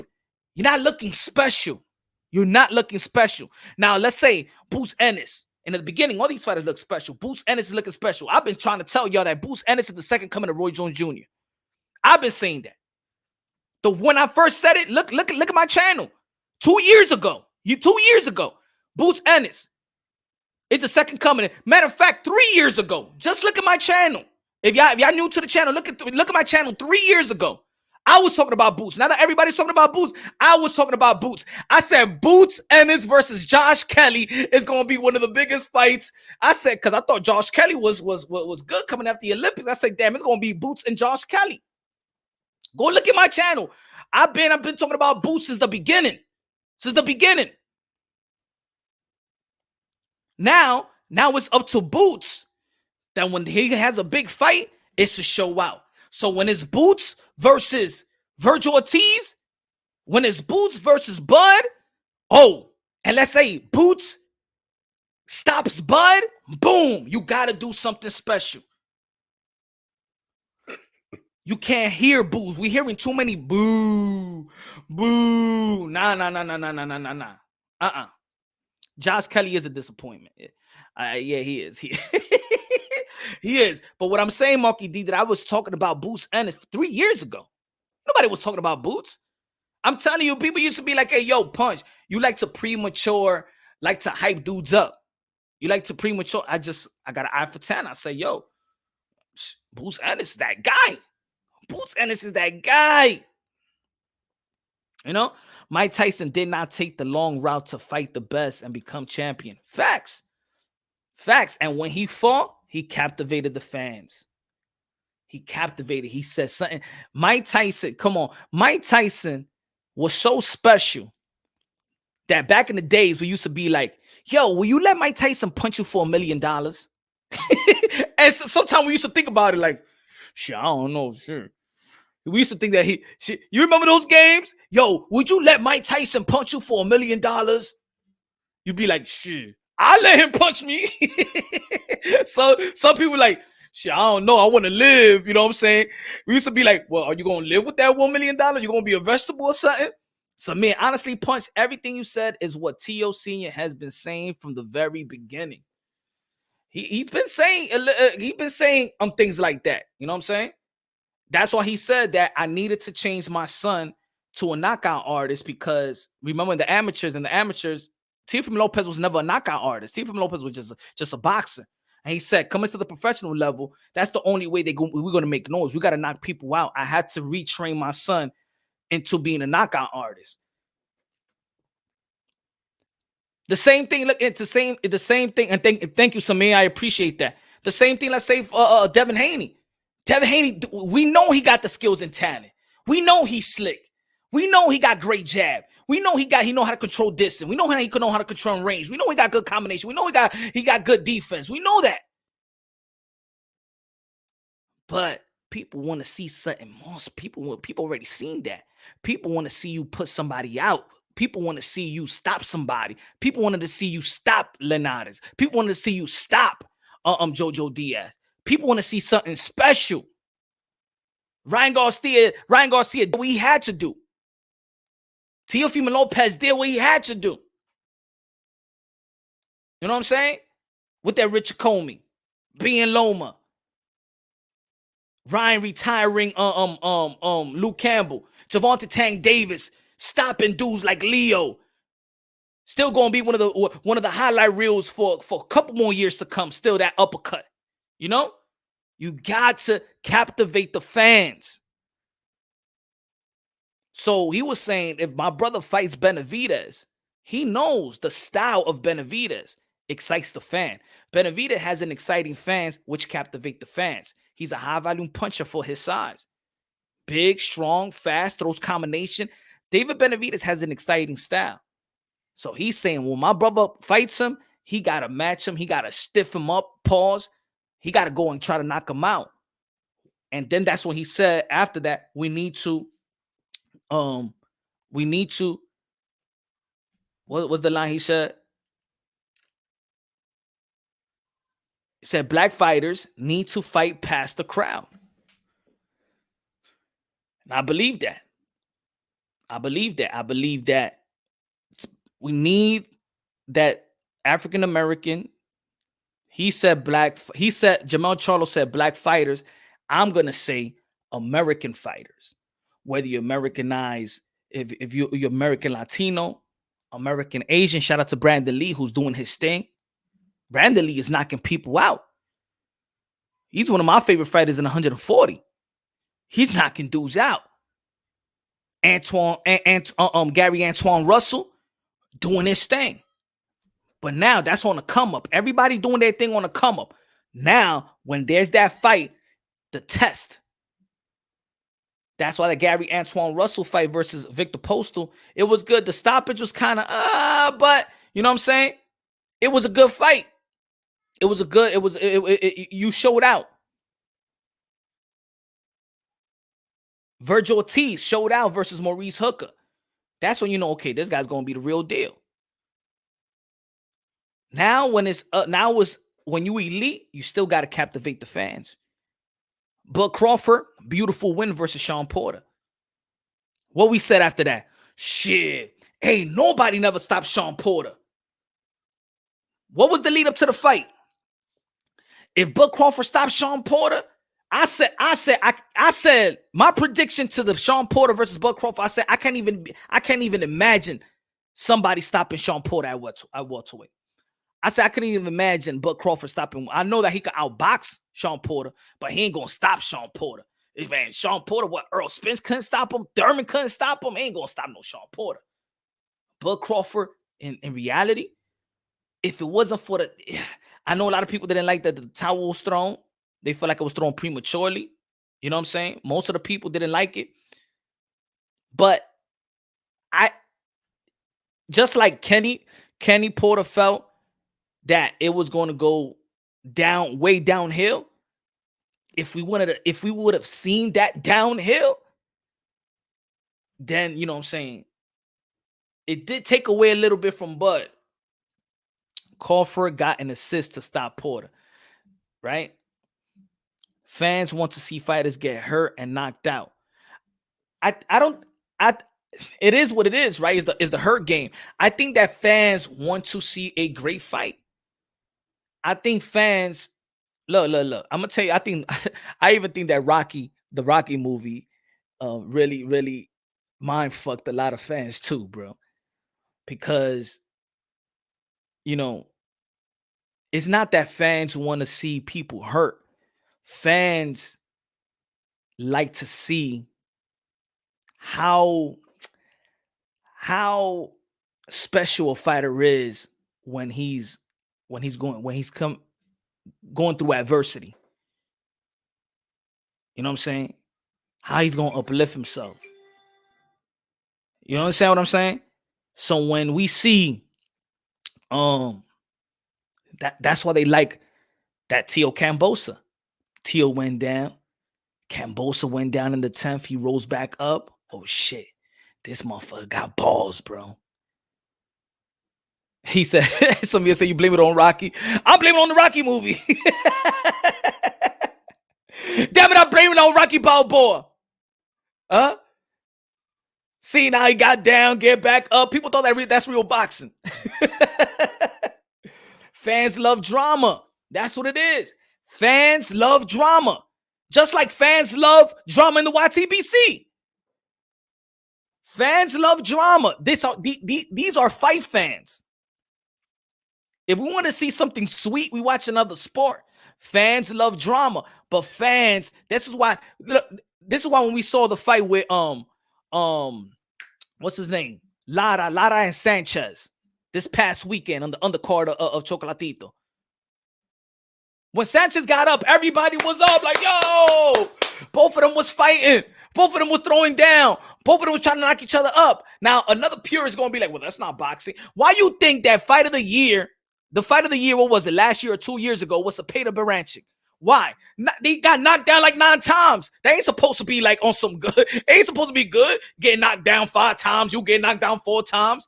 But why was it fight of the year for the people? Because we saw, you saw a guy get put down. He rolls back up, get put down. We relate. You know, the thing is like this. I always say this. If you're familiar with the channel, if you're new to the channel, I always say that boxing translates to life itself. Boxing translates to life itself. When we watching a 12-round bout, sometimes most of the time, I watch my own life, the ups and downs, the adjustment that you need to make in your life. Sometimes you need to take a knee, pause, need to take a knee, go back and finish the next round. You feel me? So you could go into the next round. Sometimes in life, you got to take a step back so you could have what's the saying? Take a step back to move 2 steps forward. You know, if you cut, you know what I'm saying? If you can't shortcut your way to victory, nutrition is important. Boxing, it translates to life itself. We're all living a 12-round bout. We're all living a 12-round bout. And no matter what, maybe you may be right now in your life a 6th round, and maybe you losing right now. Maybe you're going through some hard times. Maybe you're going through family court. They took your kids away. Maybe you're going through alcoholism. Maybe you're going through drug addiction. Maybe you lost your job. Now, are you going to quit or are you going to keep on fighting? Are you going to adjust? Sometimes people are sick, right? Some people, you got to be healthy. You got to adjust. If you're healthy, if you study, you're going to be good, right? The more that you study, you're going to pass the test. The more that you live a healthy life, you're going to live a long life. You're going to have resistance, meaning punch resistance in the actual fight, right? In life, you're going to live long. You're going to feel powerful at an old age. Just like if you take care of yourself, just like if you do what you got to do in the gym, train that 10 to 8 week training camp, and you're good and you living like a fighter throughout the year, that 8th round, you still going to have power in them. In that, you still going to have that punch resistant. Boxing translates to life itself. You look at boxing, we all live in a 12-round bout. Sometimes we winning. Sometimes we're so much ahead. We got all these rounds back on our way, and sometimes we get put down. Right? We get put down. It happened to Sergio Martinez, right? Versus Julio Cesar Chavez Jr. He was winning all the rounds, and then I think he got put down or he got in trouble, and then he was trying to save himself. These fighters want the fame more than the legacy. I think a guy like Jermell Charlo wants the legacy. I think a guy like Jermell Charlo, who's about to fight for another undisputed, and they have paid sign money. I think they paid. This is the second time they paying sign money, right? there was a report saying that this is the second time they're about to give step aside money. That means somebody really want this fight. You know what I'm saying? He said enough with the sombreros. Facts. Enough with that shit. That shit is fucking corny. It's corny. It's like watching a white boy with cornrows. It's like watching Eminem with a do-rag. It's like Bubba Sparks about to get some dreadlocks. Shit is corny. Look corny, bro. It is. And everybody outside that race looks at it like corny. You know what I'm saying? You don't need to pander. You don't. That's not the way. If you want I'm gonna say it like this. If you are an African American fighter, if you're a white fighter, because Tyson Fury did the same thing. Tyson Fury did the same thing. If you really want the Mexican fight fan, because you know that's the most loyal fight fan in the Northeast, if you really want them, then perform and fight to their interest. Captivate the fans with your fists like Manny Pacquiao did. If you're going to fight and want to munch off the Mexican fan base, right, to have your fight, or if it's the promoter, I'm not saying the fighter, because of course I think it's managers, advisors, promoters that likes to go with this myth, which I really don't think. I'm gonna say it again. I think it's a myth. I don't think it worked. Mayweather is not everybody else. They're trying to do what Mayweather did with all these guys. It's not gonna happen. Stop the bullshit. I hate it already. It's a myth. It don't work. It don't work. You want to captivate. If you're desperate to captivate the Mexican fan base, then do what Manny Pacquiao did. When you fight that Mexican fighter, you show out and you give him a hell of a beat down to that fighter. And the Mexican fight and the Mexican fight fan won't boo you. They will adopt you. They love you. Just like they do Manny Pacquiao. That's like they love Chocolatito. They will adopt you as their own. I'm not saying you don't got to beat them. But if you're so desperate, anybody, you're so desperate to get the attention of the Mexican fan base, the only attention that they give you and the only thing that they like is when you show up. When you show up. Earn their respect. And I'm only saying this because looks like that a lot of people doing the pandering. People doing the pandering. Morning from the West Coast. What's good, Lee? What's good, Dre? Now, again, I'm gonna say it again, like I said in the beginning. I'm not saying I'm right. I'm not saying I'm right, or I'm not saying I'm wrong. It's just my perspective. This is the way I feel. Don't come over here trying to like, yo, Punch said this, and Punch is trying to race this. I'm going by what Jermell Charlo said, right? I'm going by what Jermell Charlo said, and I'm trying to understand the statement that he's saying. And I feel like he's saying that we, the black fighters, he said the black fighters need to fight past the crowd, feeling. And he was, and if you listen to the whole interview, he was trying to say we can't let the other fighter let the fans take over. You know what I'm saying? That's how the fans manipulate the judges. That's why he was saying, yo, the judges gotta wear, you know what I'm saying, earphones and stuff like that. Nah, what you gotta do is turn that crowd into your liking. You gotta throw down. You gotta fight. And that's what he was talking about. My brother fights David Benavidez. He gotta stick those punches. He gotta go for the knockout. He gotta fight David Benavidez. He said, get the fuck out of here, Punch. Ain't trolling. Yeah, man. Why that's what I mean. Like if I'm saying something, what am I saying that is not positive? This happened before. Everybody loved the excitement of African American fighter. We love the style. Everybody loved the style. Everybody loved Sugar Ray Leonard. That's why he was a favorite. That's why people love him. His style spoke every different language. It was exciting to everybody all around the world. It was exciting. He was knocking people out. He was flashy. He was a showman. He was put together. He was the whole package. He was a whole package. We love Mike Tyson right now. We love Mike Tyson's style so much. I'm going to tell you like this, folks. I'm going to say it again. I'm going to hurt some feelings today. I'm going to hurt some feelings if y'all don't want to be logical with me here. Mike Tyson's style was so loved We ain't give a fuck about Desiree Washington. Mike Tyson style was so loved. We love Mike Tyson so much. We couldn't wait to see Mike Tyson. We couldn't stop talking about Mike Tyson. That what he went through, what he went through, we ain't give a fuck about the bitch. Am I right or wrong? We love Mike Tyson so much. We like, bitch, he ain't rape your ass. You crazy? Would you try to take Mike Tyson away from us? Hell no. We ain't believe the bitch. Let's be real. I'm not playing around with y'all. Smash the like button. I'm just being real. See, this type of statement, I ain't never gonna work for network TV. I'm being real. We love Mike Tyson so much. We like, woman, why you went to the hotel room? We ain't give a damn. We ain't want to believe shit. Bitch, you a liar. You trying to take Mike Tyson away from us, bitch. All you want is money. Why the fuck you at 3 o'clock in the morning in the hotel room? What the fuck you think you gonna get? Let's be real. Am I lying? Shit, that Desiree Washington fucked up one of the greatest fighters ever. We ain't give a damn at what she's saying. Let's be real. We love Mike Tyson so much. We ain't give a fuck about the bitch.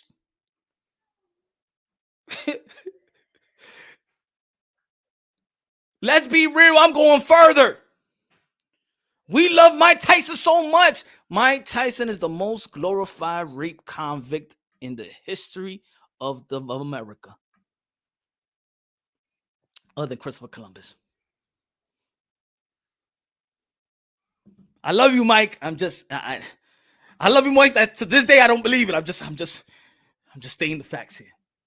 We love Mike Tyson so much that he's the most glorified raped convicted rapist. And I'm guilty. I'm guilty of loving Mike Tyson. So that's how much he meant to us. That's how much Mike Tyson means to us, bro. That we look at, if we see Desiree Washington right now, mira esa tipa estúpida. Además, tú querías ese dinero. Estúpida. No te hizo nothing.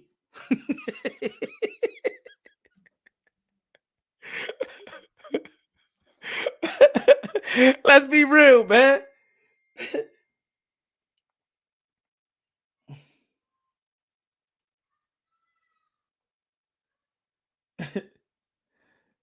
Come on, man.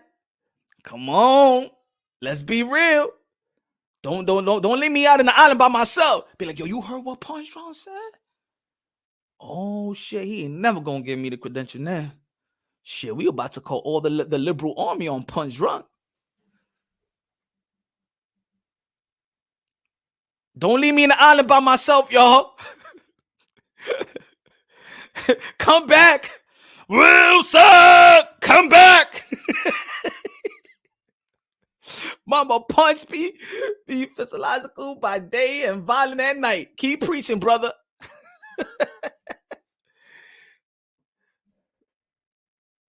Thank you, my brother. Punch be philosophical by day, violent at night. Keep preaching, brother. Yes, sir. I gotta preach. I do like the fight with Jaime Munguia versus Jermell Charlo. But I hope that they doing this. Now I'm gonna tell you like this. What's up, HLD? What's good? Now, a Mexican versus a black fighter, Shakur Stevenson versus Oscar Valdez, that fight is organic. That fight is not manifested because, oh, we need to see a Mexican and a black fighter fight against each other to make money. Nah, that fight is organic. Black versus Mexican, that fight is organic. That's the fight that the fans want to see. That's the best fighters in the division. That's the unification bout. Best fight in the best. Both of them coming off great, Shakur's coming out for them great win from the fight before that people were saying it was booing, and he did his thing versus Jermell Hearing. That was exciting performance for Shakur Stevenson. Oscar Valdez, it was exciting. Miguel Berchel, I know his last fight was but That's inorganic black versus Mexican. That's organic. That's not trying to munch off the Mexican fan base to get this fight. And no, that's organic right there. That's the way it should be. That's the way that fight should be manifested. And this is what it is. Jermell Charlo, Jaime Munguia is a good fight, but it's not a better fight than Jermell Charlo and Demetrius Andrade. That fight needs to happen to captivate the American fan base. If Jermell Charlo knocks out Demetrius Andrade, Demetrius Andrade knocks out Jermell Charlo, that's when you get the American fan base. That's how you get the American fan base.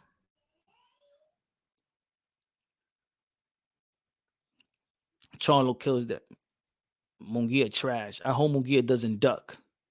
I got Munguia. I got Charlo beating Munguia. What's more important, fan base or resume? I think good question, Lee Dre. I think where we heading at is fan base. Both, you know what I'm saying, but where we heading? Well, resume. I think both are important, right? But it's beginning to side with, for the fan base brings the money. This is why they do the Mexican and black and African American and think that is always going to work because Floyd Mayweather did it.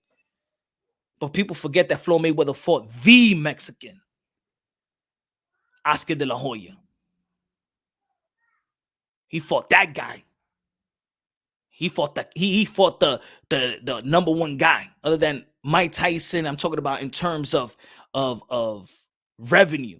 He fought Oscar de la Hoya. If he didn't fight Oscar de la Hoya, trust me, he wouldn't. I don't think that Floyd Mayweather would ever become Money Man. He needed Oscar de la Hoya to become Money Man. Andre can outbox KO Charlo.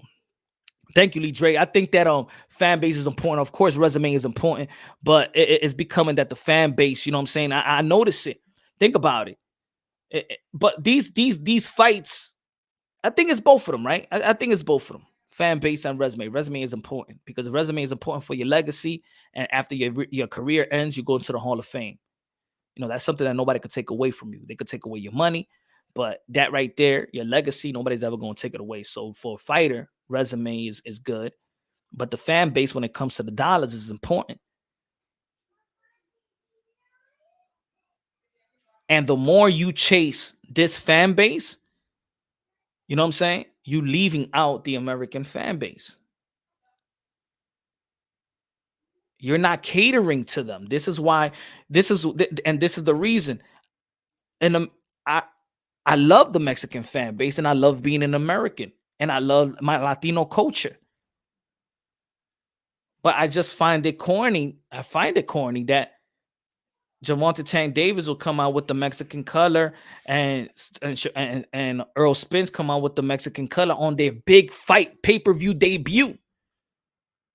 You're catering to the Mexicans, but you're not going to win them like that. You're not going to win them like that. Oscar's not Mexican. He's Mexican American, but you know, that's not fair because Latinos be going at each other like that too. Oh, he's not real Mexican. It's like me. I was born here, and people used to be Dominicans. Used to be like, "Oh, you're not a real Dominican." And then when I say I'm American, they'll call me a sellout. Just like they do, just like they did to Alex Rodriguez. They used to say that Alex Rodriguez is not a real Dominican. Then Alex Rodriguez said, "I'm going to play for the USA," and then then Dominicans was calling him a sellout. Latinos do that to each other. That I don't like to. Oscar de la Hoya is Mexican. Yes, he's American, but of course, when you go, this is America, so it's a melting pot. So yes, in his household, he's Mexican. All right. In my household, my mama ain't cooking collard greens y cornbread y esa vaina. No, arroz, habichuela con gandules y toda esa vaina, tú sabes. Sancocho. Facts. Floyd needed to take that A side from Oscar. Yeah. If you born here, you American first. Facts. I'm American. We American, but I'm just saying that's the way. Look, Jose Ramirez versus Josh Taylor. They promoted the Mexican UK. They promoted it like that too. You know? I'm Honduran punch, but when I go to Honduras, they say I'm not. Facts. When I went to DR, they were like, nah, you Americano. But if I say I'm American, now let's say if I'm in a public, let's say they give me an award, a YouTube boxing content creator, the best award, the best channel, boxing channel goes to Punch Drunk Boxing. Then I go up to the stage and I be like, thank you and stuff. You know, I'm an American. Then the Dominicans be like, oh, pero mira este, di que no es dominicano. Mira este. Monkey D. Dan. Now, I don't think that nobody is white. I don't think that nobody is black. That's another, y'all could cut that piece right there for y'all. I'm going to give it right there. No, I don't believe that nobody's yellow. I don't believe that nobody's white. And I don't believe that nobody's black. I don't believe that nobody's a crayon. These are just words that was given that people wanted to adopt and call themselves that. There is no such thing as white. Ain't no such thing as yellow. Ain't no such thing as the purple man. Ain't no such thing as the orange man, except for Donald Trump. Ain't no such thing as the green man. There's no such thing as black either. Either you human, either you say that, okay, if let's say, okay, I'm Puerto Rican or I'm Brazilian. You know what I'm saying? Say where you from so people can understand where you're from and your culture. If you're an American, and let's say right now, oh, Punch, you black. Dímelo, mi gente. Mira, yo voy a comprar a Manguco los 3 golpes. Yo, my man, I didn't know that you know how to speak Spanish. What are you? No. I'm black. No. But I know, I know. But what are you? Oh, now you want to know who I am because I'm speaking Spanish. So you want to know who I am. So being black is not enough to describe who I am. Right? If you see a Korean man, be like, what are you? Oh, I'm yellow. Vamos dejar eso, mi hermano. Everybody, we gotta change that, and I want to change that. I want to be one of the guys that, yeah, I'm gonna get a lot of heat. I've gotten a lot of heat for that, but ain't no such thing as black. Ain't no such thing as white. Ain't no such thing as yellow. Call a Chinese guy yellow. He look at you like you disrespecting him. The fuck is you calling me yellow? The fuck you think I am, a crayon? Well, I'm dark yellow and what type of yellow I am? Your color does not represent your culture. How stupid can people be? It's not even, I'm not even going to use the word stupid because I think that people just it's a people have ingrained themselves in and this is what I say about America. Let's go a little bit outside of boxing just to understand each other, right? He said, I'm in a Latin accent. I'm not black. I'm Dominican. People hate it. Even African American hate when the Dominicans say that. And I have to tell, I wanted to bring on J. Rock Williams because me and him was going at it on Twitter about that, right? And him and Peter Quinton as well, because Peter Quinton is Cuban too. And he was going at it like, I don't respect people that say that they Dominicans and Puerto Ricans and Cuban and not black. Nah, you tell, and I just gave an example of why a Dominican would tell you that he's Dominican. When he might, no, I'm not black, I'm Dominican. He is telling you that, yo, I'm not African American. I'm not African American because in America, that's what they call them. That's where people call them each other black. So he's saying, no, I'm not black, meaning African American. I'm Dominican. But the black people take it like, oh, he don't want to be, he think he ain't black. He think he white. Like if the Dominican guy also say, I'm no white. And he said, like if he says, I'm white, I'm Dominican. No, he's not saying that he black and he's not saying he's white either. He's saying that he's Dominican. Because you're gonna follow it up. You're gonna follow it up, but what are you? You're going to follow it up with what are you? Because when he starts speaking Spanish, you're gonna be like, yo, my man, what are you? I'm black. No, but what are you? Okay. Now I'm Dominican. I'm an American, but okay, what's it called? Dominican? Because you see me here, you hear me speak Spanish, and ya tú sabes lo que es. I saw people, if you look at the history, they'll change it. They'll say, first, you're a Negro. They call you, they call people nigga, they call people Negro, they call people color. Now it's black. Then they changed that from African American, Afro American. Remember? So every time they change it, you nah, man. Man, say you human, bro. I'm human. I'm God's child. That's the best answer. I'm God's child. But what are you? I'm God's child. ¿Qué te importa a ti lo que yo soy? Eh? Tú eres mi hermano, yeah. Tú eres mi hermano, tú eres mi hermano. What happened? That's not enough for you? Okay, if I tell you what I am, what's gonna happen next? Tú me vas a dar dinero a mí. ¿Eh? ¿Eh? Es punani que tú me vas a dar a mí. Mujer, ¿por qué tú me estás pidiendo lo que yo soy? You know? That's why everybody need a mix. Go do interracial relationships so the whole world could be interracial. So the next generation, they won't even be talking about that shit. Ask my kids what they are. Man, Swedish, Dominican, American, Cuban, Puerto Rican, Brazilian. So de todo. My kids will be saying the same. It's too much. Yo tengo de todo. My grandfather's Cantonese, so my kids gonna be Swedish, English, Cantonese, Dominican, Brazilian. They are human, that's it. Yeah, americanos son ellos, yeah. Who cares what people say on God, right? Yeah, who cares? If people want and then respect what people want to identify themselves with. Hey, I identify. Okay, you want to be. That's who you are. But that's it. Okay. Don't get mad at me when I tell you what I identify myself in. You know what I'm saying? Now, if y'all want to identify yourself with the other sex, now that's a whole different thing. Now, I'm not gonna budge to that. If I know you as Danny, if I knew you as Danny, and then next year you decide to be Daniela, no, you Danny to me. Fuck out of here.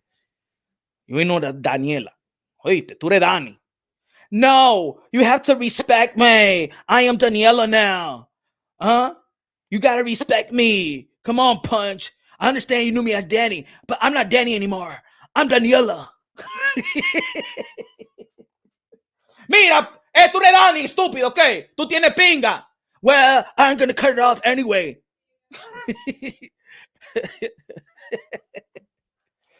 I got titties. No. Respect me. Respect me. It's a freedom of choice. I want to be where I am. My name is Daniela now, Punch. Mira, hombre. Usted me va a volver loco, eh. No, yo soy un hombre de Dios. Usted es un hombre. Ya, cállese usted. Y quítate esa peluca. That's one thing I'll give a damn. I'm gonna be hard. I'm gonna be rough, man. I'm gonna tell you the truth right there. Nah, man. Nah, man. They going down there. Y'all crazy, man. No. Dwayne Wade. That's your son. No, don't call my son. He's my daughter. Mira, estúpido. Tú no es papá, eh. Tú no un hombre.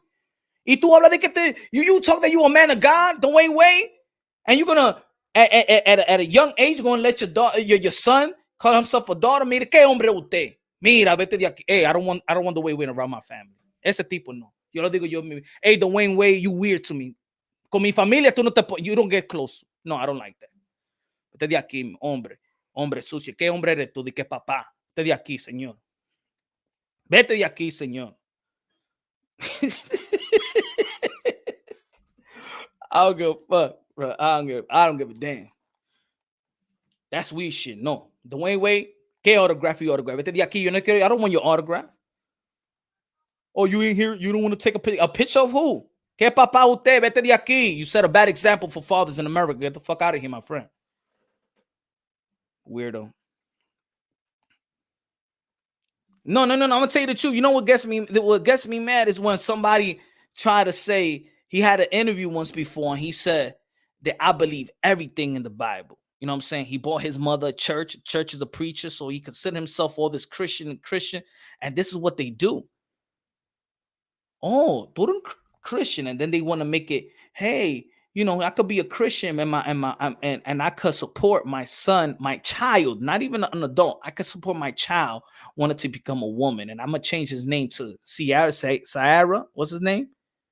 Some people got mad when a couple of years I said that shit and be like, yo, you don't want nobody to tell you how to be a father. Like you wrong punch for saying that. ¿Qué es wrong y wrong? Ese muchacho es un varón. Can't make a decision like that. Y tú eres el papá. You have to be the father and tell him what the fuck he is. You have to work around his mental mind. You have to be there as a father and protect it and guide him. No di que, yes, oh, and now you're going to go to Victoria's Secret. ¿Qué tú lo vas a comprar, Dwayne, güey, a tu hijo? Un panty, estúpido. Can you imagine that? What you going to do, Dwayne Wade, when it's time for us to buy underwear? You're going to buy your son a fucking panties from Victoria's Secret? Fuck out of here, man. And they like to put him out there. They like to put him out there as the Wayne father. Oh, look at what great father he is. ¿Qué, papá? He's not a father. Get the fuck out of here. Ese hombre necesita ayuda también. Ese hombre necesita ayuda.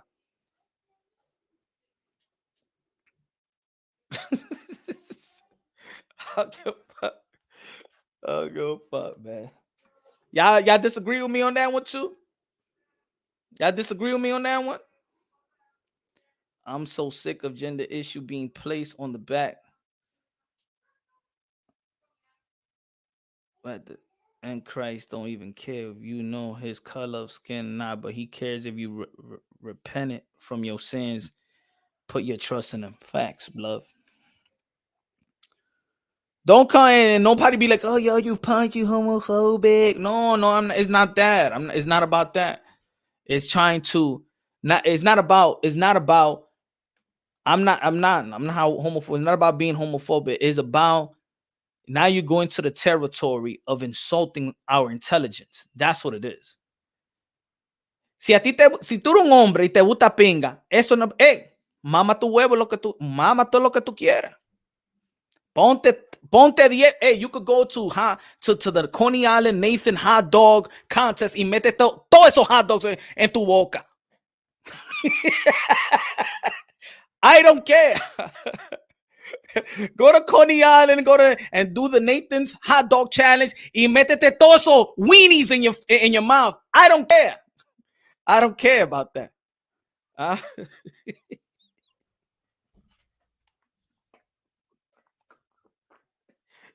I don't care. I don't care about that. You know what I'm saying? That's your preference. That's what it is. But don't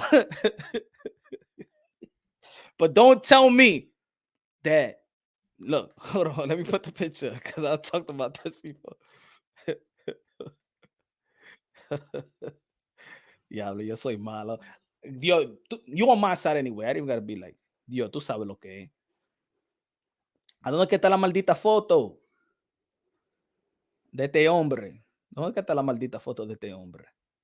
Este hombre, mira, hey, you, motherfucker, tú eres un hombre, oíste, quítate esa peluca, mi hermano. Qué embarrassment tú eres. ¿Ah? You got fucking grandkids and you decide to be a fucking a grandchild at the age of 60, 70 years old. Mira, este mal parido. Ese tipo es un sucio de verdad. Ese tipo es malo. Ese tipo es el diablo. Ahí me mito. Pero dame quitar esto antes que de chamita.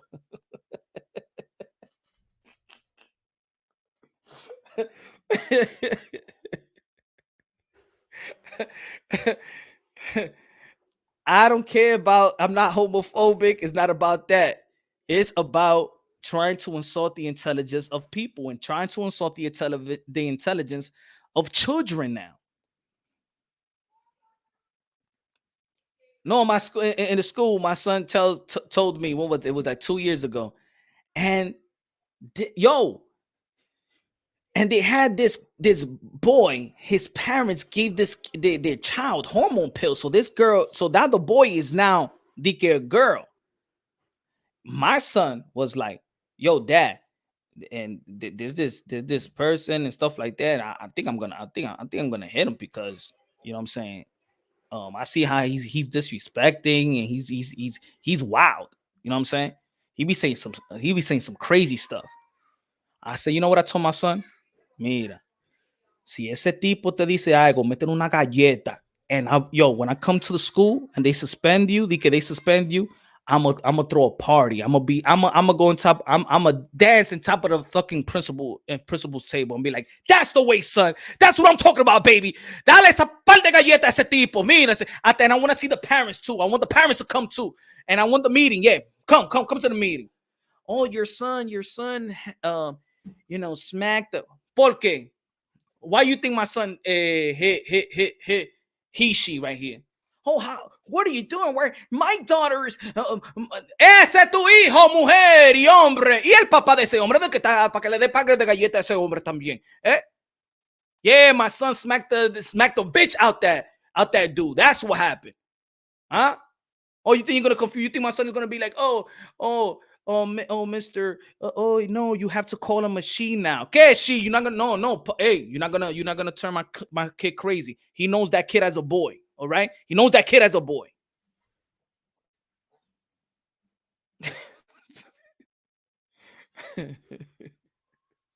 Hey, speech. Good looking, Rafi. Rob, good looking. I appreciate that, man. Oh, of course, they don't want men anymore. No, they want beta males. That's all. If you say, now to be a man is almost like a crime. No, it is. To be a man, oh no, it's a crime now. Now, if you a man, oh, you toxic masculinity. Esa vaina de que toxic masculinity.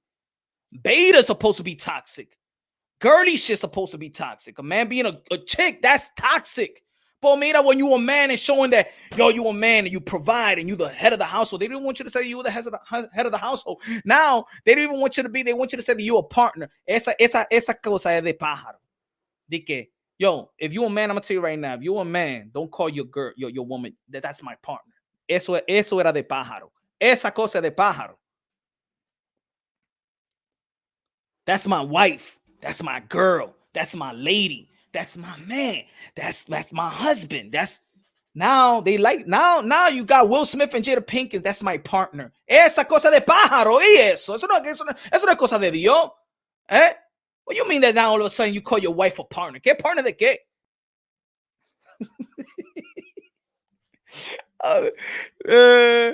Shit. Let me turn back to boxing before they shut this shit down.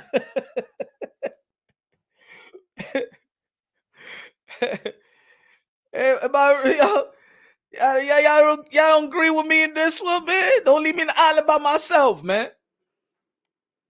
Don't leave me in the island by myself, man. Shit. Now this word's going crazy. Now they insulting. They're not going after. They're not going. Hey, they're not going after the adults anymore. They're going after our children. That's the problem. That's the problem. If you have children, go to your public school right now and tell your kid what they taught you and stuff like that. What they taught you and stuff like that, they public school now, you're getting the Skittle flag now. Now, like I told you, the Pledge of Allegiance. I told y'all that they don't do the pledge anymore. El Pacastrán de lo mío. How are you, Punch, brother? Hey, I'm sad. I really think that Bivol will be Canelo así. No, Pacastrán, que Canelo le va a romper la mano a ese tipo. Le va a romper la boca.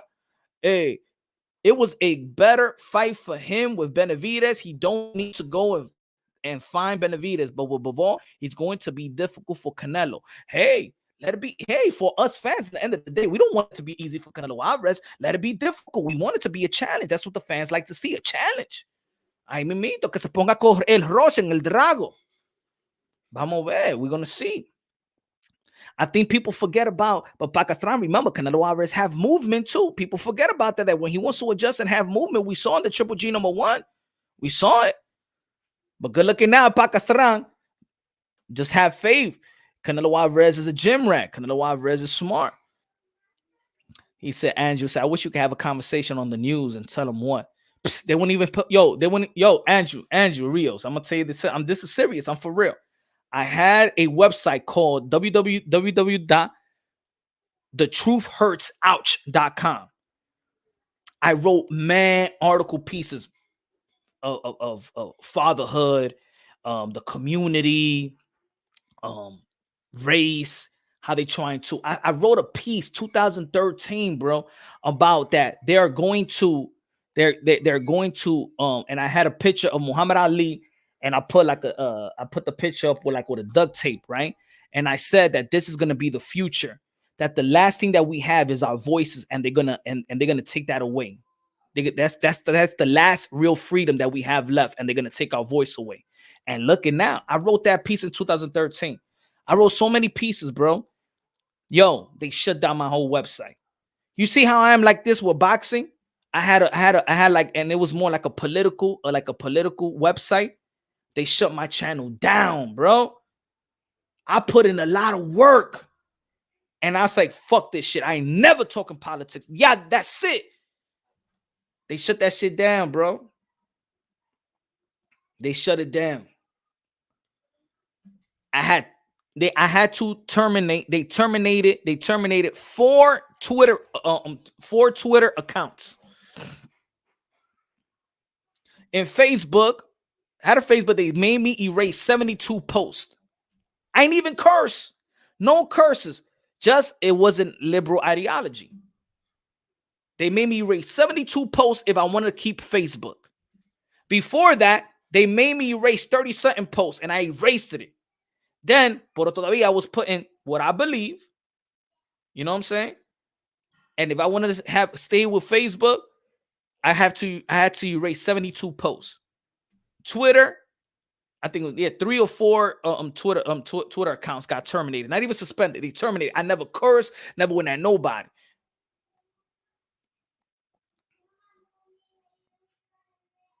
I said, and then your boy, I'm back. I'm in boxing. I said, shit. Mira, yo me estoy pasando a and I'm talking about this shit. I didn't want to go too far with it because then they're gonna be like, nah, this guy is crazy. Yeah, man. I'm telling you, they don't want the truth. They want us to be suckers. They want us to, you know what I'm saying? Yo, I'm watching the I'm not even gonna talk about it, man. Que me quilla, eso me quilla. I remember I was watching the Knick game. I was watching the Knick game with my son.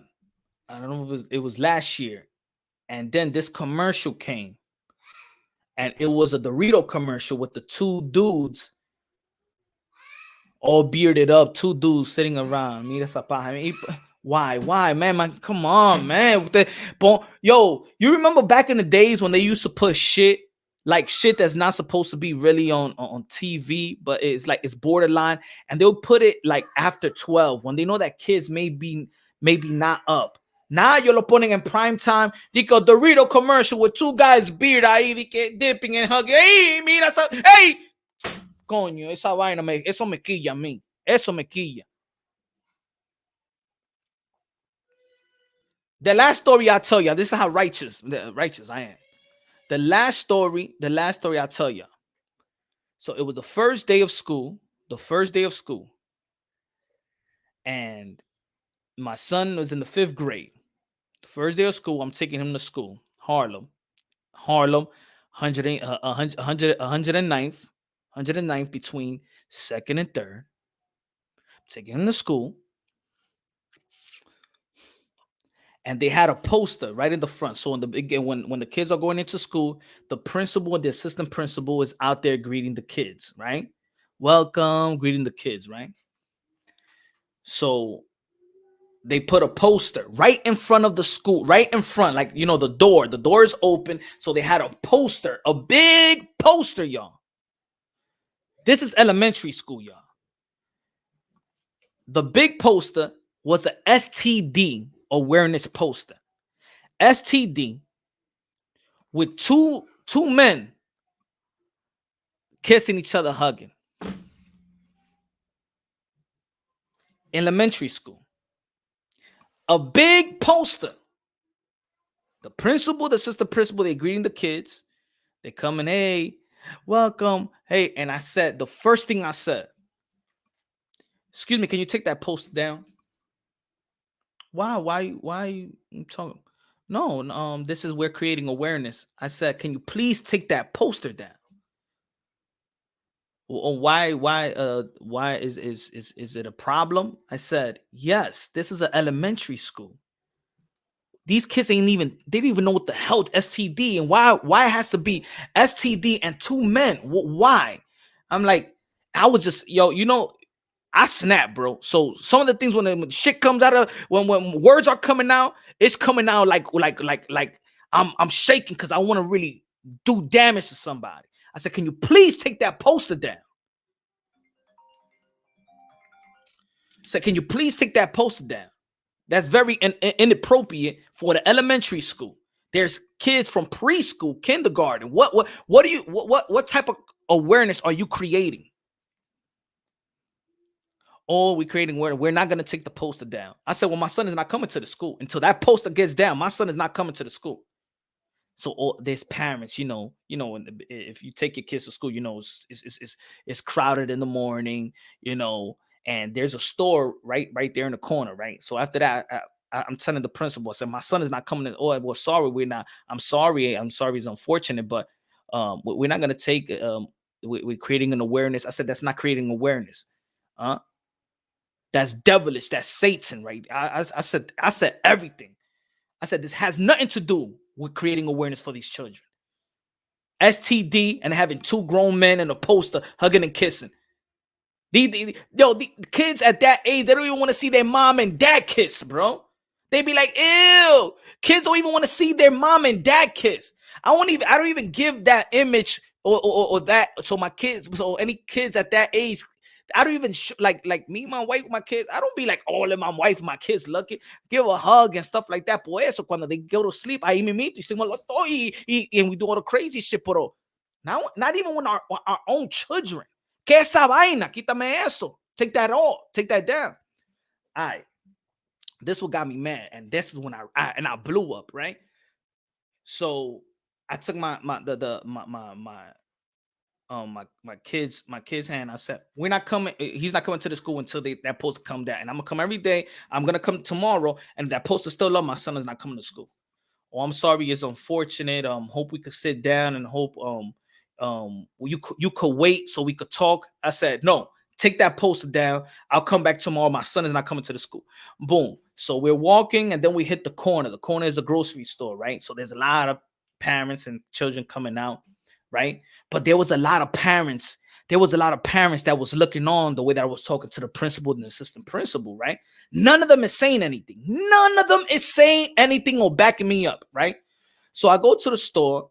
My son ain't even mad because my son know me. I am the way I am, and I'll tell everything to my son ever since he was yay high. I am the way I am. I don't hold nothing back, and with my principle and moralities or nothing like that. We go to the store, get a sandwich. So I come back out, and some of the parents are right outside the store. So one of the guys go like, hey. Era mexicano. A mí me gusta lo que tú estabas diciendo. It's true, man. What you said, man, it's crazy. I don't feel comfortable with my kid going to that school. That's crazy. And then another woman was like, yeah, I understand. So now it's like 8 parents. It looked like they just wanted us because I made a whole scene, right? And I got so mad at them for not backing me up. I said, but y'all ain't say shit. Yo, the parents are scared. I say, y'all ain't say shit when I was saying it. Or now y'all want to say it? Why y'all ain't back me up? You know that shit is inappropriate. That shit is devilish, man. Our children is going to a fucking devil school right now. What kind of shit is that? Y'all should have said something when I was saying it. And then I looked away. And then this black lady goes, oh, but what your kids is going to learn that. Your kids is going to learn that anyways and stuff like that. And I said, yeah, but they don't got to learn it right now. They don't got to learn that stuff. They don't got to learn that stuff. They're not even asking questions about that stuff. Yeah, but they're going to learn it, but they're going to learn it anyway. I said, yeah, but that's an institution. Let them learn it outside of that. Let the parents teach them. That's not what their mom's supposed to be on. They're not even going to teach what that poster is saying. They're not even going to understand what that poster is saying. What is STD, sexually transmitted disease? Yes, esa vaina. What are you going to tell a kindergarten what the fuck is that? So this woman is getting me tight, bro. This woman is getting me tight. Oh, but what? You know what I'm saying? Are you trying to say like homophobic is are you homophobic? You trying to say that gay is bad? I said that is not the point, lady. That is not the point, huh? The point that these are innocent children. They're supposed to be learning shit like that, or even seeing, or even having things that they don't understand it. Even if you explain it right now to a kindergarten, first grade, preschool, they don't understand that. Woman, what are you talking about, man? Get the fuck out of my face. Si mimita le dije a esa tipa. Coño.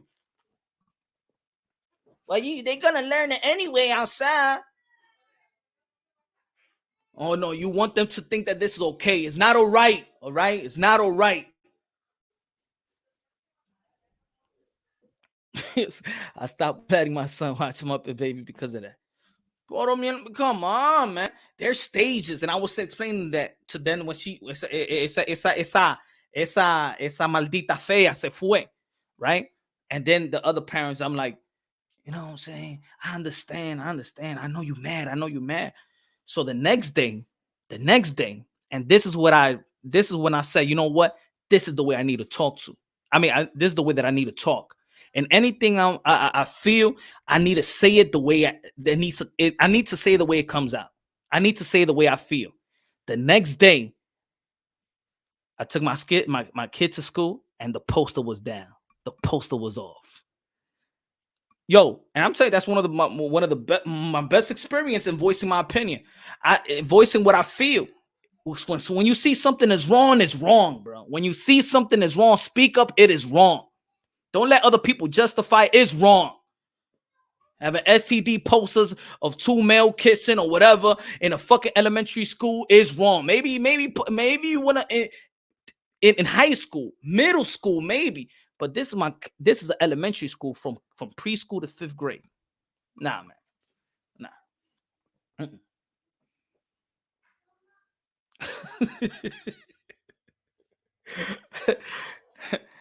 Nah, man. I get lit. So then in middle school, when my kid is telling me about the he she, that is, and he like, Dad, and I see how he be talking to other people, and if he talks like that, I'm a smack. He said, I'm a punch him. I said, I'm a punch him.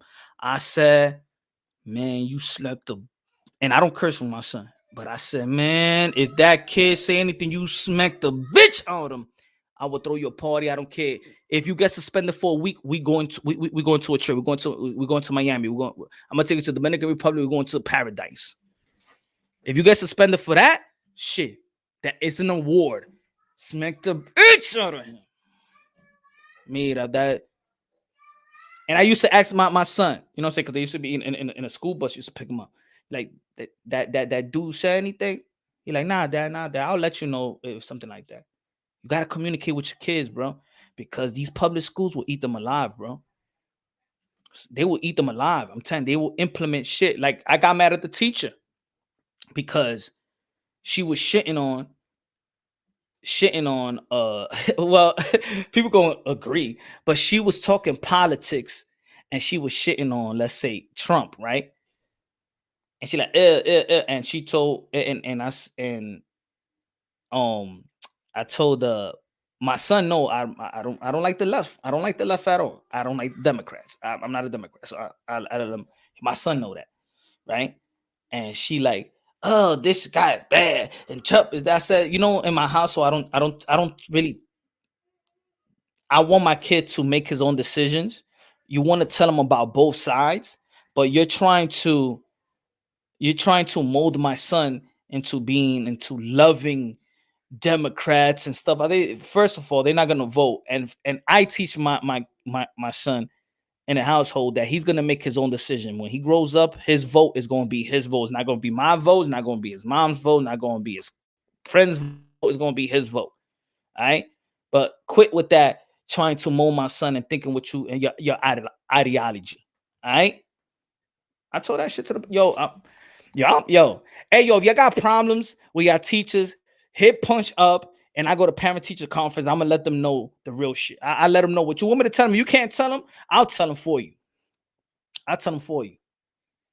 I told the teacher one time. I said, "Don't give my son homework for the weekend," and the teacher was like, Do you am I doing something wrong? Do you want your kid in my class? Is it a problem? I said, no, no, no, no.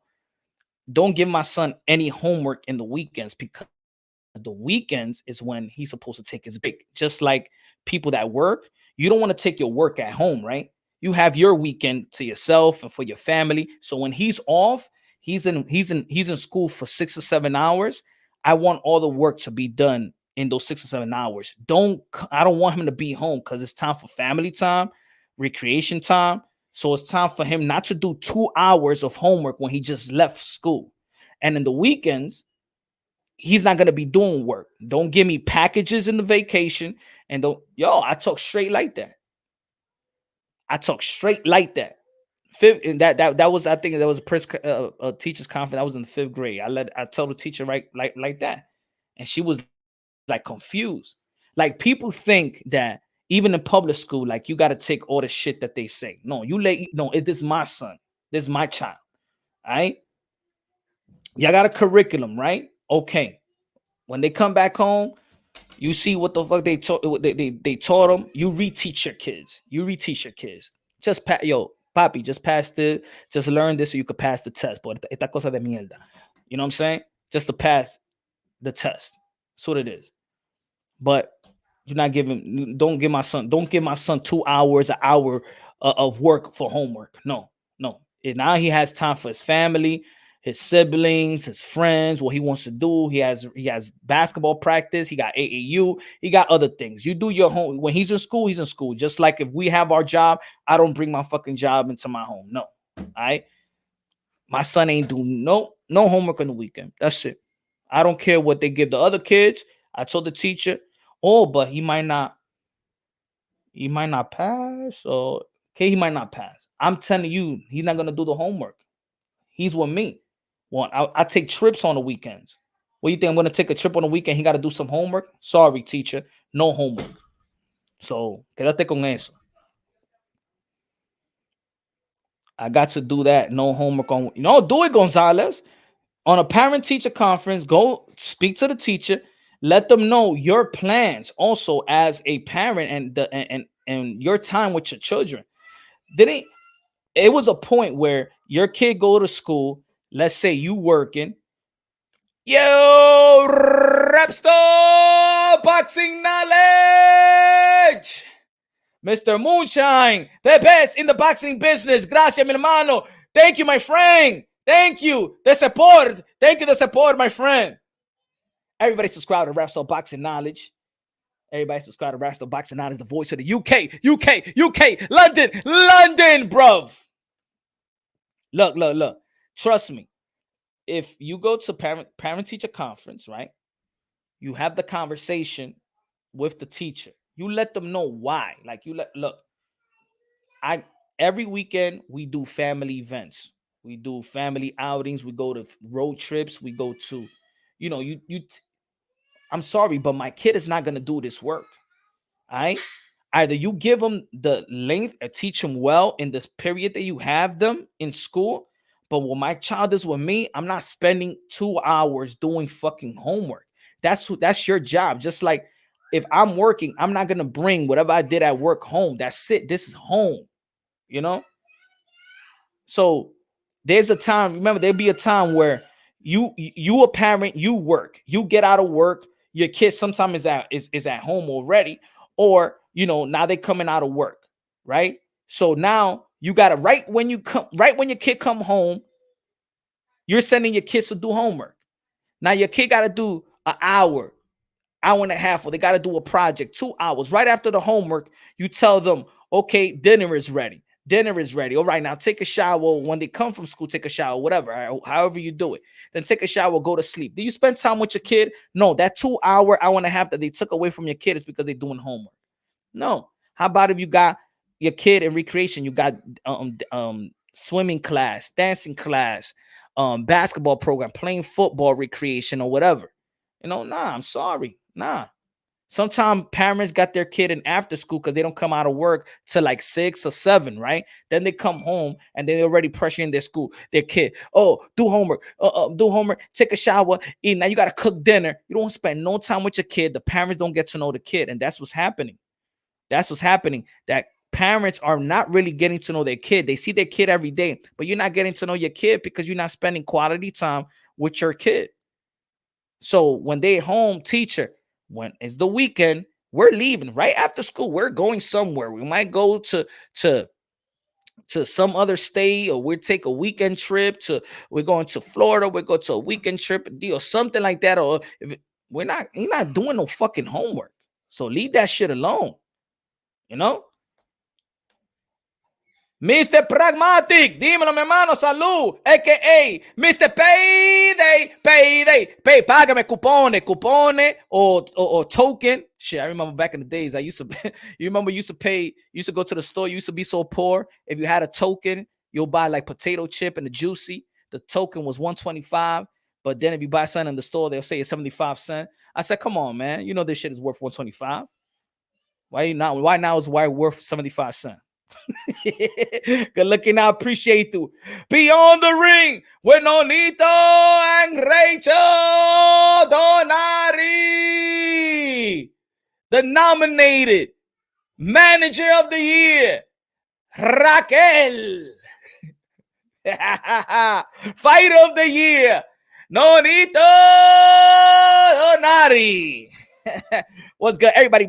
Everybody subscribe to Beyond the Ring with the champ, the living legend, the 4th Division World Champion, Nonito Donaire. There's going to be fighting soon, very, very, very, very soon.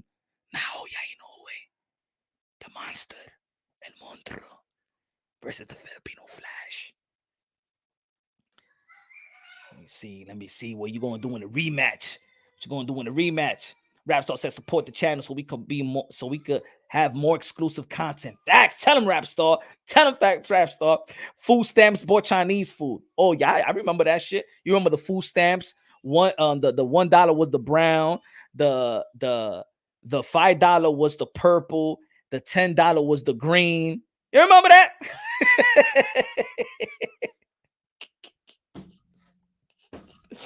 Oh shit, man. Oh man. That was the shit, man. Life was good. That's when you thought you had like coupons. You had the little coupon booklet. You thought like, oh shit, your mom sometimes let you be the puck. Like, mira, dame eso, muchacho. My grandma was the coupon queen. Jackie Hernandez. Gracias. God bless y'all. I appreciate that. Thank you.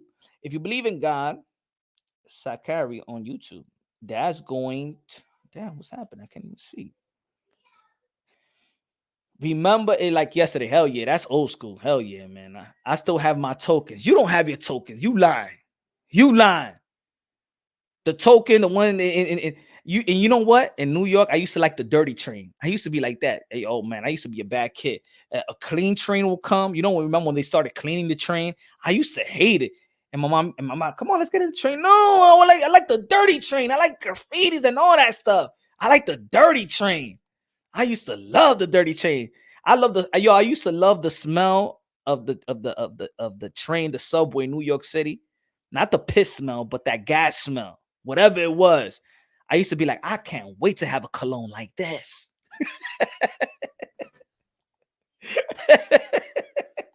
I used to be, I can't wait to have a cologne like this. Mira, HOD, me la deja quieta, déjame a Jackie quieta, ¿oíste? Que esa mujer evangélica, me la dejan quieta, no dedique happy face, ese happy, no flirty aquí, esta página es como una iglesia. All the graffiti on the trains, I love. Yeah, right? I love that. Yo, I was always fascinated by the dirty shit. I was always fascinated. That's why even when I see old movies and shit like that, you remember when Coming to America, when they in the train, I used to be like, those are the days. I loved it. I started taking the train at a very, very young age. At a very, very young age. The first time I was taking the train by myself was third grade. I was taking the train second, third grade. That's when the parents used to let the kids go do whatever. I don't know. Back in the days, the parents, I think because there was no technology, that people were just forced to go outside. Like my parents would get mad if we was in the house. It was like get outside. Like if let's say my grandmother's cleaning, she don't want nobody in the apartment. Everybody get out. Váyanse de aquí. Go to the hallway. Go. If it's cold in the summer, it's out of here. I'll call y'all when dinner is done. They want us outside at all time. Shit, I started working early, man. I mean, at what age I had one of my first job was in the supermarket with packing groceries. You know what I'm saying? Packing groceries. We was like what? Psh, we was in sixth grade. Sixth grade already. I was working sixth grade in the grocery, C-Town. C-Town, 169 between Gerard and Jerome in the Bronx. And I used to walk from Washington Heights. I used to run or take the bike from Washington Heights to the Bronx to C-Town, bro. And by the end of the day, I probably make what, like $10, $12, $13. By the end of the week, I'll buy my own sneakers.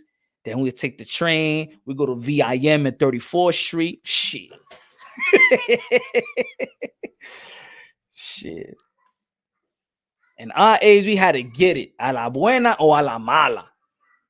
A la buena o a la mala.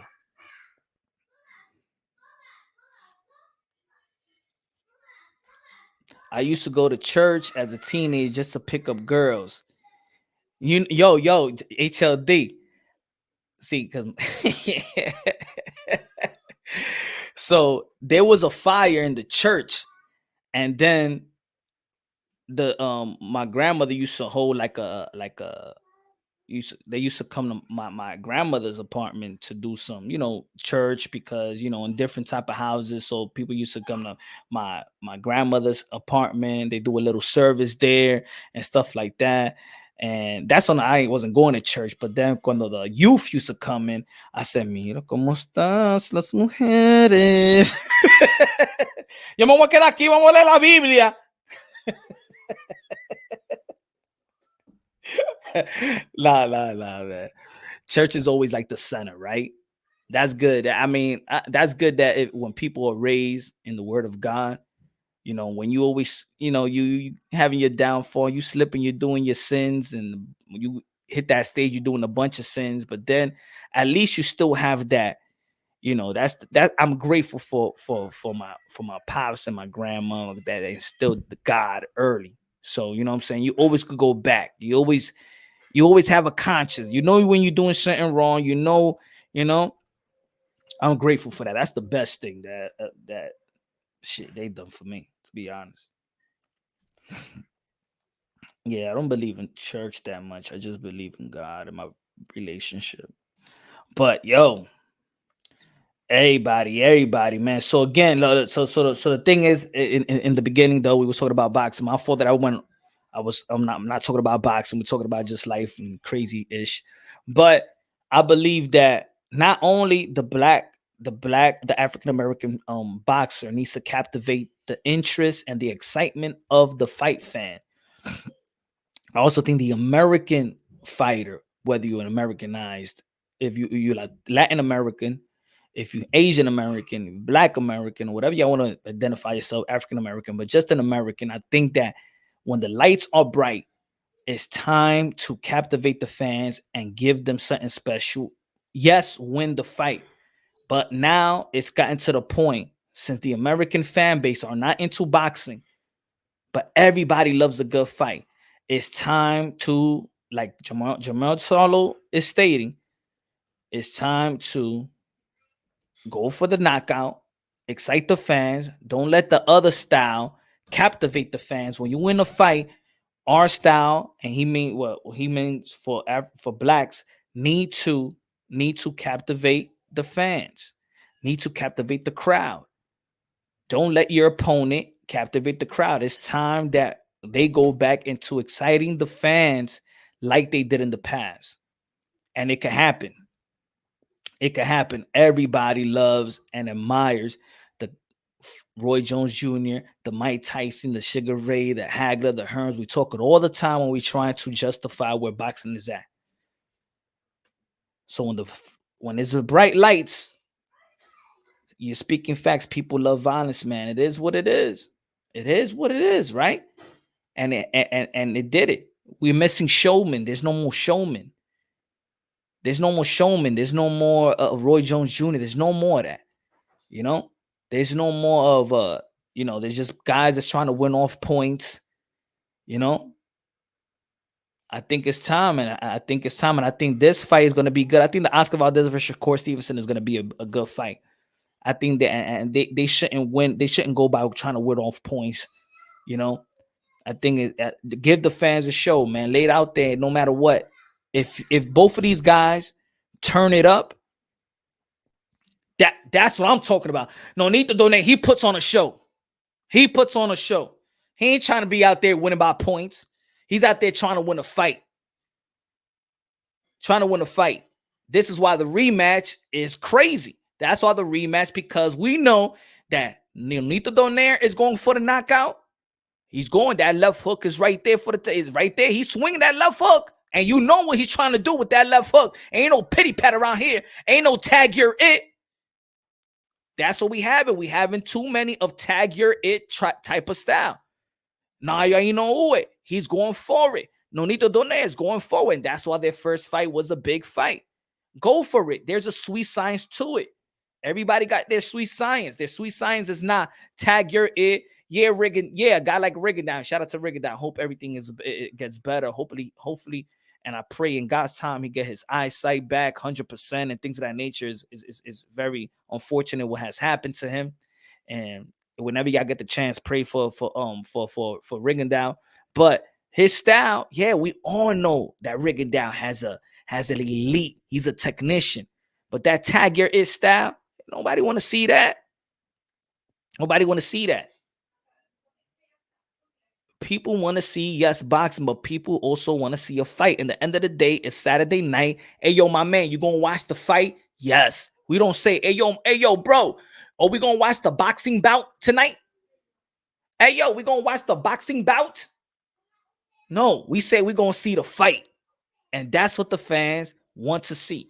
Yes, a gentleman's sport, mano y mano, a physical chess match, but we want to see action. Chocolatito gives you action. But you know what? He got great defense. He knows how to catch punches. He knows how to stay on the pocket. And he's still, while he's being defensively and he's still and still catching punches, he's throwing 1,000 punches. You feel me? It was reported he's expected to make a full recovery. Hopefully, man. Hopefully, yo. Because even when somebody pokes you in the eye bad, like in a basketball game, it takes several days to get your eyesight right back. So, man, I hope he does, man. Right? Ain't nobody, right, Earl? I'm gonna see the boxing bout. Yeah, we're gonna get together and shit. We're gonna see the boxing bout. Now we're gonna see the fight. We're gonna see the fight. So, ladies and gentlemen, man, thank you for rocking with me this morning. It was a good morning. It was a good live show. I apologize if I went outside of boxing and stuff like that. But again, boxing translates to life itself. Again, what I was saying, I'm not saying that I'm right or wrong. I'm just trying to see where Jermell was coming about it. But when I heard the whole interview, and I think that he was leading that. If you match everything, that was if you see it, if you hear it in content, that's what he's trying to say. And I think Jermell Charlo and Brian Castano, I think it's going to be on May 14th. It's an extreme fight. It's one of the biggest fights in the sport of boxing. It's one of the biggest accomplishment in this boxing, probably the best accomplishment you can have in boxing to become undisputed.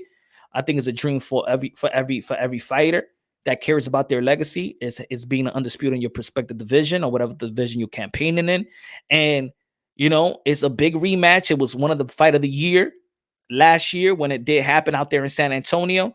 I think Jermell Charlo and Brian Castano and both style meshes up great together. And that's what's going to be an epic battle from round one to whatever it lasts. I do think that Jermell Charlo, if he takes the momentum of the championship round, so his rematch, he is going to stop Brian Castano in the late mid round, in the mid late fight. I do believe that. So, man, thank you, everybody. Love you. Hope you have a good morning. Hope your kids is having a good morning. They're in school, whatever. Remember, when they come back home, you be like, no homework. You tell the teacher, no homework. Now they with daddy and mommy, and it's our time. Again, take control of your children. They in the institute.